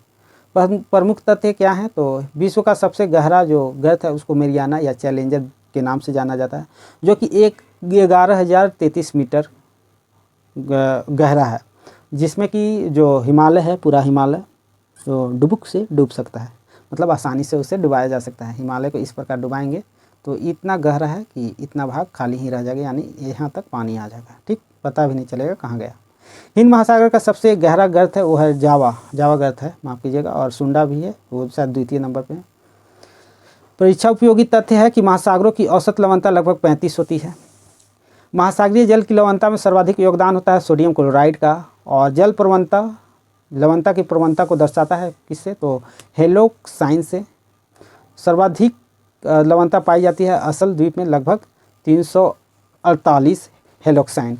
इस साइन को क्या बोलते हैं, हेलोक्साइन, जो यहाँ पे बताया गया। ठीक, विश्व की प्रमुख नदियाँ, एशिया महाद्वीप की प्रमुख नदियाँ, इसमें देखिए क्या है, तो नदियों को सभ्यता का पालना कहा जाता है एवं एशिया महाद्वीप को सभी धर्मों की आदिभूमि कहा जाता है। एशिया को क्या बोला जाता है कि यहीं से सभी धर्म जो है निकले या फिर रचित हुए। यहाँ की दजला फरात नदियों की घाटी में मेसोपोटामिया की सभ्यता, सिंधु नदी की घाटी में सैंधव सभ्यता का जन्म हुआ था। यांगत्से नदी की विशेष तथ्यों की बात करें तो एशिया की सबसे लंबी नदी है, चीन में बहती है, जो कि 6300 किलोमीटर इसका दायरा है, और प्रशांत महासागर में अपना मुहाना बना देती है दक्षिण चीन सागर के इस तरफ जा करके। ठीक, साल्वी नदी उद्गम क्षेत्र तिब्बत मुहाना मतबान की खाड़ी जो कि अंडमान सागर में है, और आमूर नदी इसका विशेषता है कि चीन एवं रूस की सीमा से होकर प्रवाहित होती है। मुहाना है तरतारी की खाड़ी जो कि प्रशांत महासागर का भाग है। टिग्रिस नदी की बात करें तो उद्गम होती है टॉरस पर्वत से, आपको अपवाह क्षेत्र जहाँ से बहती है वो है तुर्की, सीरिया और इराक। मुहाना बनाती है फारस की खाड़ी में, जो कि आपको देख सकते हैं फारस कहाँ पे है, तो आपका ईरान के पास में। यूरोप महाद्वीप की प्रमुख नदियों की बात करें तो वोल्टा नदी उसमें आती है। इसकी विशेषता कि यूरोप की सबसे लंबी नदी है। इसका उद्गम क्षेत्र है वल्दाय पहाड़ियाँ और मुहाना कैस्पियन सागर। अब बात करते हैं डेन्यूब नदी की, तो इसका उद्गम क्षेत्र है जर्मनी। यूरोप की दूसरी सबसे लंबी नदी है और मुहाना बनाती है काला सागर मतलब ब्लैक सी में। राइन नदी का उद्गम क्षेत्र है स्विस आल्प्स पर्वत। रेन वाल्ड हॉर्न ग्लेशियर जो यहाँ है उसी से उत्पन्न होती है। मुहाना बनाती है उत्तरी सागर में नॉर्थ सी में, और तटीय शहर है बॉन जो कि जर्मनी का एक शहर है। और विशेषता है कि यूरोप की सबसे व्यस्तम यानी अंतःस्थलीय जलमार्ग वाली नदी यही है। कौन सी नदी, तो राइन नदी। अफ्रीका महाद्वीप की प्रमुख नदियाँ हैं कांगो, जो कि इसका विशिष्ट नाम और क्या है, जायरे, कांगो जायरे। इसका लगभग जो क्षेत्र है 4700 किलोमीटर है। विशेषता है कि विषुवत रेखा को 2 बार काटती है यानी विभाजित करती है। अपवाह क्षेत्र लगभग जो है वो है 40 लाख वर्ग किलोमीटर से अधिक। नाइजर नदी की बात करें तो उद्गम स्थान इसका है फोर्टा जुलॉन का पठार। मुहाना है गिनी की खाड़ी। उत्तरी महाद्वीप की जो नदियां हैं प्रमुख उसमें है Saint Lawrence, Mackenzie, Nelson, Hudson, Mississippi तथा मिसौरी और कोलोराडो। नील नदी को देखते हैं जो कि आपका अफ्रीका का वरदान माना जाता है, खास करके मिस्र का वरदान। तो नील नदी जो फैला हुआ है वो है 6650 किलोमीटर में, और सबसे बड़ी नदी 5 नदियों में आता है नील नदी प्रथम स्थान पे, और द्वितीय पे अमेजन नदी जिसका आपका क्षेत्रफल है 6400 किलोमीटर। यांगत्से नदी 6300 किलोमीटर। मिसिसिपी और मिसौरी जेफरसन नदी इसका 6275, और एनिसी अंगारा सिलेंस नदी 5539 किलोमीटर। अब बात करते हैं नदियों द्वारा निर्मित अंतर्राष्ट्रीय रेखाओं के बारे में, सीमाओं के बारे में। तो एक तरफ नदी है दूसरी तरफ देश हैं, तो देखते हैं।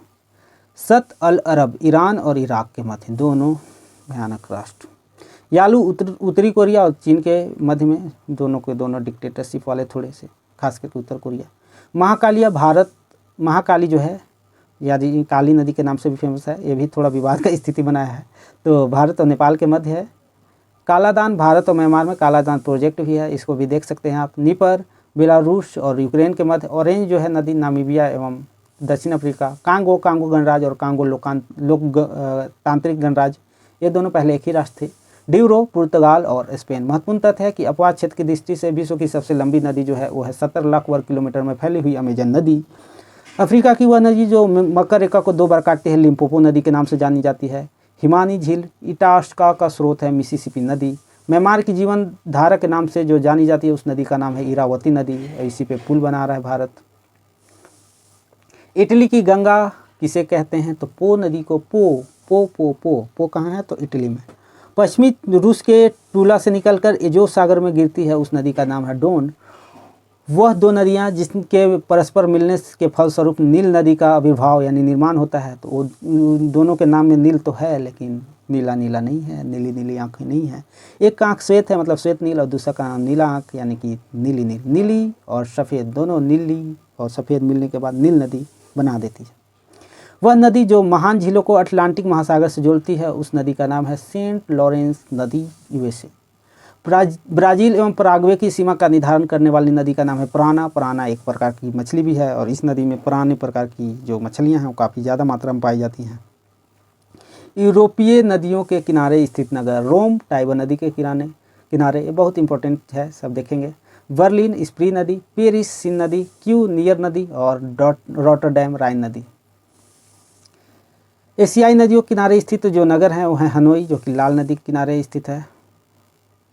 इसी प्रकार आप लोग देख सकते हैं, एक मिनट, हाँ, नई दिल्ली यमुना नदी के किनारे, यांगून इरावती नदी के किनारे, यांगून कहाँ है जिसको रंगून भी बोलते थे तो म्यांमार में। चटगांव कर्णफुली नदी, चटगांव कहाँ है, बांग्लादेश में। टोक्यो अराकाव नदी किनारे, राजधानी किसकी है, जापान की। शंघाई जो कि आपका इकोनॉमिकल सिटी है, economical capital of China, this is Shanghai. और वो किस नदी के किनारे है तो यांगत्सी क्यांग नदी के किनारे में। यांगत्सी कांग चौंग छेंग छोंग, पता भी नहीं चलेगा, चाइनीज पढ़ाएंगे तो चाइना वाला पढ़ेगा भी। हाँ दोस्तों, तो आप लोगों के लिए एक ज़रूरी सूचना ये है कि आप लोग को PDF ये कहाँ पे प्राप्त होगी, तो आपका जो डिस्क्रिप्शन बॉक्स है उसमें जाना है, देखना है कि नीचे लिंक दिया हुआ है क्या करके, तो टेलीग्राम का चैनल होगा शिक्षा लोक, उस पर क्लिक करना है, वहाँ जाना है और इसका PDF क्लास के जस्ट बाद अपलोड कर दी जाएगी, वहाँ से डाउनलोड करके देख सकते हैं। साथ ही साथ आप लोग का सेशन पसंद आ रहा होगा तो कमेंट, लाइक, शेयर, सब्सक्राइब जो करना चाहते हैं कर सकते हैं, चाहे तो पेन से, चाहे तो उंगली से, चाहे तो जो से मन हो से, बस सब्सक्राइब होना चाहिए। बेल आइकन को भी दबा सकते हैं, आपके मन के ऊपर निर्भर करता है, अगर पसंद आती है तो। उत्तरी अमेरिकी महाद्वीप की नदियाँ और प्रमुख नगर, तो न्यूयॉर्क कहाँ है तो हडसन नदी किनारे।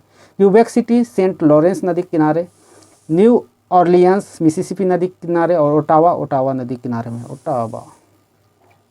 परीक्षा उपयोगी तथ्य की बात करें तो फिजी द्वीप अवस्थित है प्रशांत महासागर में। बलियारिक द्वीप समूह स्थित है भूमध्य सागर में।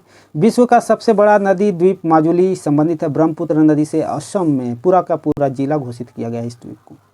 सर्वाधिक द्वीपों की संख्या इंडोनेशिया में भाई, जावा, सुमात्रा। कैरेबियन सागर एवं अटलांटिक महासागर के मध्य अवस्थित वह द्वीप जो अपने लवण पटल संसाधनों के लिए जाना जाता है, उसका नाम है सेंट मार्टिन द्वीप। महत्वपूर्ण तथ्य क्या है तो ऑस्ट्रेलिया का पथ शहर स्थित है स्वान नदी के किनारे। स्वान किसको बोला जाता है संस्कृत में तो कुकुर, मतलब कुत्ता को। स्वान निद्रा मतलब कुत्ते की इस तरह नींद होना चाहिए, बहुत पढ़ाए थे मास्टर जी। पाकिस्तान का लाहौर स्तर स्थित है रावी नदी के तट पर। संयुक्त राज्य अमेरिका का वाशिंगटन मतलब DC वाशिंगटन DC शहर स्थित है पोटामेक नदी के किनारे। DC का फुल फॉर्म क्या होता है, वाशिंगटन तो आप जानते होंगे, तो वाशिंगटन, लेकिन DC लगाने का मतलब क्या है तो डिस्ट्रिक्ट ऑफ कोलंबिया, मतलब कोलंबिया राज्य का एक जिला जिसका नाम है वाशिंगटन, वो घोषित किया गया है पूरे अमेरिका मतलब USA की राजधानी। वाशिंगटन DC मतलब वाशिंगटन डिस्ट्रिक्ट ऑफ कोलंबिया, ठीक है। डियागो गार्सिया स्थित है हिंद महासागर में। आप लोग बताएंगे डियागो गार्सिया पर किसका नियंत्रण है, किसके अधिकार में, वो कमेंट करेंगे। द्वीप किसको कहते हैं तो स्थलखंड के ऐसे भाग जिसके चारों ओर जल का विस्तार पाया जाता है उसे द्वीप या आइलैंड कहा जाता है। आप लोग देख सकते हो काफ़ी भयानक मतलब काफ़ी बड़ी मात्रा में द्वीप हैं, जिसमें सबसे बड़ा सबसे फेमस ग्रीनलैंड, जिस पे अधिकार किसका है, डेनमार्क का। राजनीतिक तौर पे ये यूरोप का भाग है और भौगोलिक तौर पे उत्तरी अमेरिका का। और कौन कौन से महत्वपूर्ण द्वीप हैं तो माजुली, साइप्रस, साथ ही साथ हवाई द्वीप देख सकते हैं। और देख सकते हैं आप लोग एजोर्स, आइसलैंड नहीं देखेंगे चलेगा, होक्काइडो और होन्शू जापान के हैं। ताइवान, फिलीपींस देख सकते हैं, बोर्नियो, जावा, सुमात्रा, डियागो गार्सिया। और देख सकते हैं आप लोग फिजी और न्यू गिनी, बस इतना देख लेंगे काम चलेगा। फॉकलैंड भी देख लेंगे, एक नीचे यहाँ पे है आपका दक्षिण अमेरिका के पास यहाँ। अब देखते हैं ग्रीनलैंड के बारे में। भौगोलिक रूप से उत्तरी अमेरिका बात बता दिए, विश्व का सबसे बड़ा द्वीप है। इसका क्षेत्रफल लगभग है आपका 21,66,086 वर्ग किलोमीटर। राजधानी नाम है नूक, डेनमार्क के अधीन मतलब उसके नियंत्रण में है। जापान के द्वीप समूह की बात करें तो सुदूर उत्तर, सबसे उत्तर का जो भाग है उसको होक्काइडो कहते हैं, मध्य के भाग को होन्शू, और जो पश्चिम दक्षिण में स्थित है यानी दक्षिण पश्चिम में, उसमें 2 द्वीप आते हैं, एक है शिकोकू और एक क्यूशू, और सबसे बड़ा द्वीप है उसका नाम है होन्शू। इसी प्रकार बोर्नियो की बात करें तो ये इंडोनेशिया में स्थित है बोर्नियो द्वीप। और बोर्नियो द्वीप किसके मध्य में है तो इंडोनेशिया, ब्रुनेई और मलेशिया। पाम ऑयल के लिए महत्वपूर्ण ये तीनों राष्ट्र हैं। और क्या देखते हैं तो महत्वपूर्ण तथ्य, तो कालीमंतन जिस द्वीप का अंग है वह है बोर्नियो। विश्व के दूसरे तथा तीसरे सबसे बड़े द्वीप हैं तो क्रमशः न्यू गिनी तथा बोर्नियो। विश्व का चौथा सबसे बड़ा द्वीप है मेडागास्कर जो कि अफ्रीका में स्थित है। यहाँ का जैव विविधता काफ़ी अत्यंत संपूर्ण और विविधता भरा हुआ है। झीलें एवं जलप्रपात। झील सामान्य रूप से झील भूतल के वे विस्तृत गड्ढे होते हैं जिसमें जल भरा हुआ होता है कटोरा के समान। इस प्रकार झीलें स्थल के आंतरिक भाग में स्थित जलपूर्ण गर्त होते हैं, ऐसा बोल रहा है। और जलप्रपात जो ऊपर से गिरेगा, जल का प्रपात मतलब गिर रहा है। अब देखते हैं सातों महाद्वीपों की सबसे बड़ी झीलों के बारे में। एशिया का है सबसे बड़ा झील कैस्पियन सागर, नाम में ही है सागर यानी होगा ये बड़ा, जो कि आपका फैला हुआ है 3,71,000 वर्ग किलोमीटर में। अफ्रीका का विक्टोरिया झील वो फैला हुआ है लगभग 6 लाख होगा नहीं 69,484 वर्ग किलोमीटर में। ऑस्ट्रेलिया का आयर झील जो है वो फैला हुआ है 9,690 वर्ग किमी में किलोमीटर में। यूरोप का लडोगो झील है 16,400 वर्ग किलोमीटर में। उत्तरी अमेरिका का सुपीरियर झील है लगभग 82,097 वर्ग किमी में किलोमीटर में।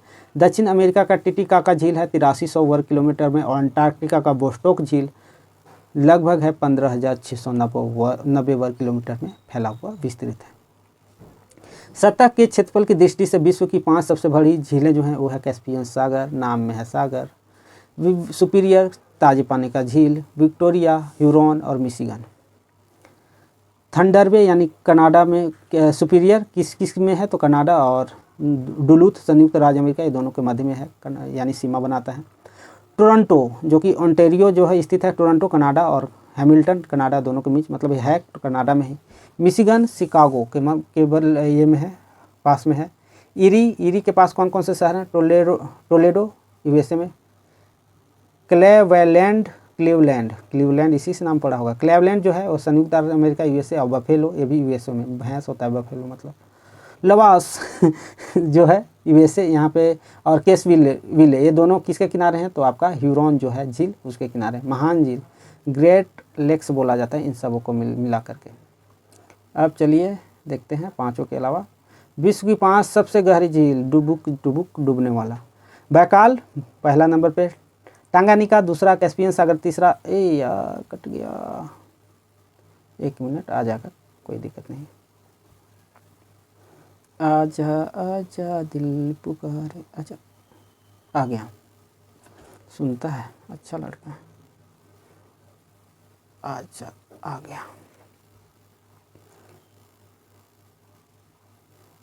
तो हम लोग देख रहे थे कि बैकाल फर्स्ट पे, टांगानिका दूसरा, कैस्पियन सागर तीसरा, ओस्टोक जो है चौथा, और सैन मार्टिन इसको बोलते हैं ओ हिगिस, ये 5वां स्थान पे आता है सबसे गहरी झीलों में। विश्व की प्रमुख झीलें देखते हैं, इसको मार्क कर देते हैं जो प्रमुख है देख लीजिए। पहला नंबर की ये जो 5 हैं ये फेमस हैं इधर, और ग्रेट बियर एंड ये सुपीरियर और मिशिगन ये भी फेमस है ये दोनों। रेड लैगून ये सब छोड़ सकते हैं, टिटिकाका ले सकते हैं, इरी ओंटारियो ये सब तो आपको करवा दिए ये सब। और है इधर न्यासा, फिर देखते हैं हम लोग, फिर से कर दे रहे आपको। हाँ ये तीनों इधर हैं, फिर सुपीरियर और मिशिगन, टिटिकाका। आप देख सकते हैं चार्ड वाला यहाँ पे मृत सागर, ये मृत सागर है, मृत सागर, काला सागर, बैकाल, कैस्पियन और अरल सागर, विक्टोरिया, और फिर अब आ जाएगा नीचे में कौन कौन से, तो नीचे में आ जाएगा आयर फ्रॉम और कौन, बस न्यासा। इससे ज़्यादा देखने का ज़रूरत उतना नहीं है, बाकी देख सकते हैं। जलीय आयतन की दृष्टि से विश्व की बड़ी झीलें मतलब जिसके अंदर जल सबसे ज़्यादा है तो पहला कैस्पियन सागर, बैकाल, टांगानिका, सुपीरियर और मलावी, लास्ट में मलावी 5वां स्थान पे। जलप्रपात किसे कहते हैं तो जब किसी स्थान पर नदियों का जल ऊंचाई से खड़े ढाल अर्थात क्लिफ के ऊपरी भाग में अत्यधिक वेग से नीचे की ओर गिरता है उसे जलप्रपात बोलते हैं। वाटरफॉल, वाटर गिर रहा है, फॉल हो रहा है, उसको बोलेंगे जलप्रपात। What is waterfall? When water is falling that is waterfall. या विशेषता, विश्व का सबसे ऊंचा जलप्रपात है कौन, तो साल्टो एंजल। इसकी ऊंचाई लगभग 979 मीटर। स्थित कहाँ है, तो वेनेजुएला में, जो कि रियो करोनी नदी पर निर्मित है। और क्या देख सकते हैं, तो विश्व के प्रमुख जलप्रपात, पहला है रिबन जलप्रपात जो कि कैलिफोर्निया यूएसए में है। नियाग्रा जलप्रपात यूएसए और कनाडा की सीमा पे। ब्राउनी जलप्रपात न्यूजीलैंड और टुकोला जलप्रपात दक्षिण अफ्रीका में। महत्वपूर्ण तथ्य क्या बता रहे हैं आप, तो विश्व की सबसे ऊंची नौकागम्य, जहां नौका चलाया जा सकता है, वह टिटिकाका जो झील, सॉरी जलप्रपात, नहीं सॉरी झील है, जलप्रपात में कहाँ से चलाएंगे यार, झील, ठीक है। टिटिकाका पेरू और बोलिविया के मध्य। विश्व की प्राचीनतम तथा सबसे गहरी झील है बैकाल झील। मिशिगन, सुपीरियर, ओंटारियो, ईरी में से वह झील जो पूर्णतः अमेरिका में स्थित है उसका नाम मिशिगन झील। विश्व की सबसे बड़ी ताजे पानी की झील है लेक सुपीरियर, मतलब झील सुपीरियर। अब देखते हैं स्वेज नहर के बारे में। उससे पहले देख लेते हैं और क्या है उपयोगी तथ्य। तो प्रसिद्ध अंगुली नुमा, मतलब फिंगर के जैसा जो झील है वो स्थित कहाँ है, अंगुली योनुमा नाम है, वो है यूएसए में। झीलों की वाटिका कहा जाता है फिनलैंड को। विक्टोरिया जलप्रपात संबंधित है जाम्बेजी नदी से और नियाग्रा जलप्रपात स्थित है नियाग्रा नदी पे। नहरों में पहला नहर है स्वेज नहर। इसमें क्या है देखते हैं, तो यह विश्व की सबसे बड़ी कृत्रिम नहर है। अवस्थिति है सिनाई प्रायद्वीप, मिस्र और अफ्रीका के मध्य, मतलब अफ्रीका में ही मिस्र है जिसको इजिप्ट भी बोलते हैं। विशेषता कि भूमध्य सागर को लाल सागर से जोड़ता है। राष्ट्रीयकरण इसका हो गया था 26 जुलाई 1956। इसमें जो है वो फ्रांस से लड़ाई भी हुई थी मिस्र की, लेकिन निर्णय हुआ कि मिस्र का ही इस पर नियंत्रण होगा। लाभ इससे क्या होता है कि तो भारत और यूरोप के मध्य 7000 किलोमीटर की दूरी कम हो जाती है, नहीं तो घूम के आना पड़ता जो है आपका अटलांटिक महासागर से, हिंद महासागर से होते हुए आपको भारत आना पड़ता है। अब देखते हैं विश्व की प्रमुख नहरें और उससे संबंधित देश। किल नहर जर्मनी में स्थित है जो कि बाल्टिक सागर और उत्तरी सागर के मध्य में है। वेलैंड नहर जो है उसकी अवस्थिति है कनाडा और इरी झील और ओंटारियो झील के मध्य।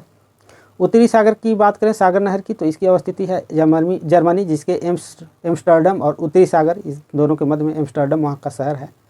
सू नहर की बात करें तो सू मतलब संयुक्त राज्य अमेरिका, सुपीरियर झील और ह्यूरॉन झील के मध्य में स्थित है। अल्बर्ट नहर इसकी अवस्थिति है बेल्जियम, एंटवर्प और लीग के मध्य।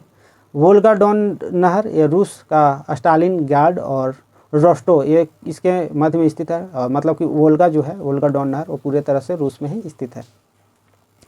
अब बात करते हैं पनामा नहर की, तो इसकी स्थिति है मध्य अमेरिका, अधिकार क्षेत्र पनामा देश का, इसी के नाम पे है पनामा नहर। और विशेषता है कि अटलांटिक महासागर को प्रशांत महासागर से जोड़ता है। अब देखते हैं न्यू वाटर वे नहर, देश है जर्मनी, स्थिति है उत्तरी सागर और रॉटरडैम इसके मध्य में स्थित है कौन, तो न्यू वाटर नहर। विश्व के प्रमुख बांध कौन कौन से हैं, बांध के बारे में जान लेते हैं पहले। तो बांध एक अवरोधक है जिसके द्वारा जल के प्रवाह को रोककर जलाशय का निर्माण किया जाता है। इस जलाशय के माध्यम से सिंचाई, जल विद्युत और पेयजल आदि की आपूर्ति की जाती है। अब देखते हैं विश्व के प्रमुख बांध। आसमान बांध अवस्थिति है मिस्र यानी इजिप्ट में नील नदी पर। ग्रैंड कुली बांध ये है अमेरिका मतलब यूएसए में कोलंबिया नदी पर। करीबा बांध जाम्बिया और जिम्बाब्वे की सीमा पर है यानी जाम्बेजी नदी पर। और ओरोविले बांध है यूएसए में जो कि फीडर नदी पर बनाई गई है। अब देखते हैं विश्व के कुछ अन्य महत्वपूर्ण बांध जिसमें है इतेपू बांध पराना नदी पर, हुबर बांध कोलोराडो नदी पर और होगा कहाँ तो यूएसए में। तो जिया उवान बांध इसका मैकांग नदी पे किया गया है। नूरेक बांध बक्स नदी पे और कुरोबे बांध कुरोबे नदी पे। वायुमंडल क्या होता है, तो वायुमंडल विभिन्न प्रकार के गैसों का मिश्रण है। इसमें मनुष्य एवं जंतुओं के जीवन के लिए आवश्यक गैसें पाई जाती हैं जैसे कि ऑक्सीजन तथा पौधों के लिए कार्बन डाइऑक्साइड, ये दोनों गैस महत्वपूर्ण हैं। वायुमंडल की अस्थायी गैसें एवं उसका प्रतिशत क्या है देखते हैं। तो नाइट्रोजन लगभग 78%, ऑक्सीजन 21% लगभग मतलब 20.95%, ऑर्गन 0.93%, कार्बन डाइऑक्साइड CO2 0.036% जिसकी मात्रा लगातार बढ़ रही है, अब 4% मतलब 0.04% के आसपास आ गई है। नियॉन 0.02%, क्रिप्टॉन 0.001%, हीलियम 0.0005% और हाइड्रोजन 0.00005% और जिनॉन जो है 0 के बाद 1 2 3 4 0 के बाद 9%। वाह। चक्रवात और उसके संबंधित नाम। विली कहाँ पे आती है, तो ऑस्ट्रेलिया में, ऑस्ट्रेलिया का स्थानीय है। और हरिकेन संयुक्त राज्य अमेरिका यूएसए में आता है। टाइफून चीन में बागियो फिलीपींस में, चक्रवात जिसको साइक्लोन बोलते हैं भारत में, टॉर्नेडो कैरेबियन सागर यानी अमेरिकी क्षेत्र में आती है। ये तो चक्रवात का बात हो गया। अब विश्व के पवनों की बात करते हैं। आल्प्स पर्वत यानी स्विट्जरलैंड के आसपास चलने वाले हवाओं को, पवनों को क्या बोलते हैं, तो फॉन यानी गर्म पवनें हैं। एडियाटिक तट के पास चलने वाले पवन बोरा जो कि ठंडी किस्म की हैं। स्पेन और फ्रांस के बीच मिस्ट्रल नामक ठंडी पवनें बहती हैं। मिस्र में खमसीन गर्म पवन है, लू के समान। संयुक्त राज्य अमेरिका जिसको चिनूक नामक गर्म हवा है और इसको आइस ईटर मतलब बर्फ़ को पिघलाने वाला हवा कहा जाता है। इसी के कारण कुछ महीनों तक अमेरिका के जो शीत कटिबंधीय प्रदेश हैं जहाँ शीतकाल अधिक होता है वहाँ पे खेती संभव हो पाता है, इसी कारण, जो कि रॉकी पर्वत के आसपास का क्षेत्र है। हबूब सूडान जहाँ की ठंडी हवा है, काफ़ी लाभदायक है वहाँ के लिए। और सहारा रेगिस्तान से भूमध्य सागर की तरफ बहने वाला सिरोको गर्म है, जो कि इटली में रुधिर मतलब लाल वर्षा कहलाती है, रेड रक्त वर्षा, लाल रक्त वर्षा। वहाँ पर वर्षा लाल क्यों होता है, क्योंकि ये जो सिरोक गर्म हवा है ये जो अपने साथ है, जो वहाँ का बालू है, सैंड है, उसके कण ले जाती है और वो हवा के साथ जाते हैं और वहाँ पे इटली पे ऊपर हवा बादल के रूप में छा जाती है और इसका जब संघनन होता है तो वर्षा बूंद के रूप में नीचे पड़ता है और वर्षा कराती है। और ये वर्षा जो है बालू के कण लाल होने के कारण वर्षा का रंग भी लाल हो जाता है और लगता है कि खून की बारिश हो रही है, इसलिए रक्त रुधिर वर्षा बोलते हैं। इटली में होता है ऐसा। वायुमंडल का स्तरीकरण कैसे होता है देखते हैं। तो सबसे नीचे क्षोभ मंडल है, इसके बाद है ट्रोपोपाज ट्रोपोस्फीयर जिसको बोलते हैं, इसके बाद आता है स्ट्रेटोस्फीयर जिसको समताप मंडल बोलते हैं, इसके बाद स्ट्रोपोपाज, इसी कारण मध्यमंडल मेजोस्फीयर मेसोपाज इसको बोलते हैं, और लास्ट में है ताप मंडल थर्मोस्फीयर, इसके बाद बहिर्मंडल मतलब अंतरिक्ष शुरू हो जाता है। अब देखते हैं इसमें क्या क्या बताया है। पृथ्वी के पास जहाँ पे वर्षा वगैरह होती है उसको क्षोभ मंडल बोलते हैं। ऊंचाई लगभग 15 किलोमीटर और यहाँ का जो टेम्परेचर है -80 तक हो सकता है, घटता बढ़ता रहता है। अब आता है बात ओजोन मंडल का, जो कि समताप मंडल में स्थित है मध्य में। ऊंचाई के साथ तापमान बढ़ता है, 50 किलोमीटर के लगभग में पाया जाता है। 0 डिग्री सेल्सियस यहाँ का तापमान होता है। और 80 किलोमीटर की ऊंचाई पे कौन है, तो मध्य मंडल, जहाँ की उल्काएँ आती हैं, गिरती हैं। -100 डिग्री सेल्सियस यहाँ का टेम्परेचर होता है और ऊंचाई के साथ तापमान तेज़ी से घटता है। फिर आयन मंडल आता है, यहाँ रेडियो तरंगों को परावर्तित करने की क्षमता होती है, क्योंकि आयन होते हैं, आयोनाइज हो जाती है। और सबसे ऊपर में है बाह्यमंडल, जो कि 640 किलोमीटर के लगभग में माना जाता है और 1000 से डिग्री सेल्सियस से अधिक तापमान होता है ये थी। और उसके बाद बाह्यमंडल शुरू हो जाता है, जिसे अंतरिक्ष कहते हैं, स्पेस कहते हैं। क्षोभ मंडल के बारे में बात करें तो वायुमंडल की सबसे निचली परत है, 8 से 15 किलोमीटर के मध्य में ऊंचाई होता है और 12 किलोमीटर सबसे ऊंची, मतलब ऊंचाई जो है सबसे ज़्यादा वो 12 किलोमीटर तक हो सकता है, जो कि कहाँ पे होगा बताइए, भूमध्य रेखा के आसपास, और सबसे कम तो आपका ध्रुव के आसपास। क्षोभ मंडल की बात करें तो प्रमुख विशेषताएं हैं कि सामान्य तापपतन दर प्रति 1000 मीटर पर 6.5 डिग्री सेल्सियस 10 से तापमान घटता है। समस्त मौसमी घटना क्षोभ मंडल में होती है। और क्षोभ मंडल की ऊंचाई विषुवत रेखा पर सबसे अधिक, जैसा कि मैंने बताया क्षोभ मंडल के बारे में, और ध्रुवों पर सबसे कम होती है, दोनों पोल पे, साउथ हो या नॉर्थ। बादल, कोहरा, आंधी तूफान आदि क्रियाएं भी संपन्न होती है क्षोभ मंडल में। महत्वपूर्ण तथ्य क्या है, वह वायुमंडलीय परत जिसका प्रयोग दूर संचार प्रणाली के लिए किया जाता है आयन मंडल कहलाता है। ओजोन परत मुक्त अवस्थित होता है समताप मंडल में। वायुमंडल में अस्थायी गैस के उदाहरण हैं मुख्यतः नाइट्रोजन, ऑक्सीजन और आर्गन। वायुमंडल की लंबवत संरचना में सबसे निचली परत होती है ट्रोपोस्फीयर, जिसको क्षोभ मंडल बोलते हैं।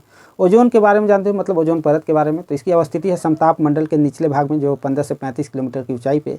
विशेषता है कि सूर्य से आने वाली जो पराबैंगनी किरणें हैं उसका अवशोषण कर पृथ्वी पर भेजती है, जिसके कारण जो है हमें त्वचा कैंसर और विभिन्न प्रकार की बीमारियों से, आँख खराब होने, ये सबसे बचाती है। कौन, तो ओजोन परत।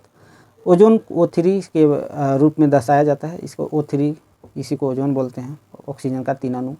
सीरस बादल क्या है, तो समताप मंडल की निचली सतह पर कभी कभी दिखाई देने वाला बादल सीरस बादल है, जो काफ़ी चमकीला होता है।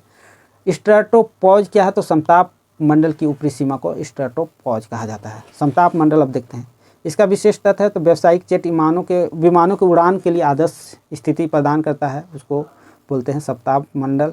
नगण्य मात्रा में मौसमी घटनाएं देखने को मिलती हैं, बहुत कम मात्रा में। विशेषता है कि वायु में जलवाष्प की मात्रा का अत्यंत कम होना, ये विशेषता है इसकी। पृथ्वी की वायुमंडल की दूसरी प्रमुख परत है। अवस्थिति है क्षोभ मंडल तथा मध्यमंडल के मध्य में, और विस्तार होता है 50 किलोमीटर, क्षोभ मंडल की ऊपरी सीमा से लगभग 50 किलोमीटर की ऊंचाई पर। अब आते हैं मध्यमंडल। विस्तार है धरातल से लगभग 50 से 80 किलोमीटर की ऊंचाई पे। ऊंचाई के साथ साथ तापमान में कमी आना विशेषता है और मेसोपोज मध्यमंडल की ऊपरी सीमा को कहते हैं। तापमंडल विस्तार इसका है मध्यमंडल के ऊपर स्थित वायुमंडलीय भाग पर। विशेषता है कि ऊंचाई के साथ साथ तापमान में तीव्र गति से वृद्धि होती है, मतलब तापमान बढ़ता है, गर्मी बढ़ता है। उपमंडल इसका है आयनमंडल और बहिर्मंडल, इसको उपमंडल में विभाजित किया जाता है। अब देखते हैं आयनमंडल का विस्तार। तो 80 से 640 किलोमीटर के मध्य में इसकी विस्तार पाई जाती है। विभिन्न परतें हैं। डी परत, इसमें न्यून आवृत्ति वाले रेडियो तरंगों को परावर्तित करने की क्षमता होती है। ई परत उच्च आवृत्ति वाली रेडियो तरंगों को परावर्तित कर पृथ्वी पर भेजती है। एफ तथा जी वे परत हैं जो आयनमंडल की प्रमुख परतों के उदाहरण है। साथ ही साथ एफ परत को एप्लीटन परत भी कहा जाता है। विशेषता की बात करें तो जो उत्तरी ध्रुव की प्रकाश होती है अरोरा बोरेलियस और दक्षिण ध्रुव की प्रकाश होती है अरोरा ऑस्ट्रेलियस। ये घटनाएं घटित होती हैं कहाँ? तो उत्तरी ध्रुव और दक्षिण ध्रुव में, जो कि आयन मंडल में ही होती है। और ये देखने में काफ़ी चमकीले होते हैं और काफ़ी सुनहरे होते हैं। इसे ध्रुवों पर ही जाके देखा जा सकता है, नॉर्वे, स्वीडन वगैरह भाग में। बहिर्मंडल की बात करें तो इसका विस्तार होता है वायुमंडल के सबसे ऊपरी परत में और विशेषता है कि संचार उपग्रहों को यहीं पे प्रक्षेपित किया जाता है।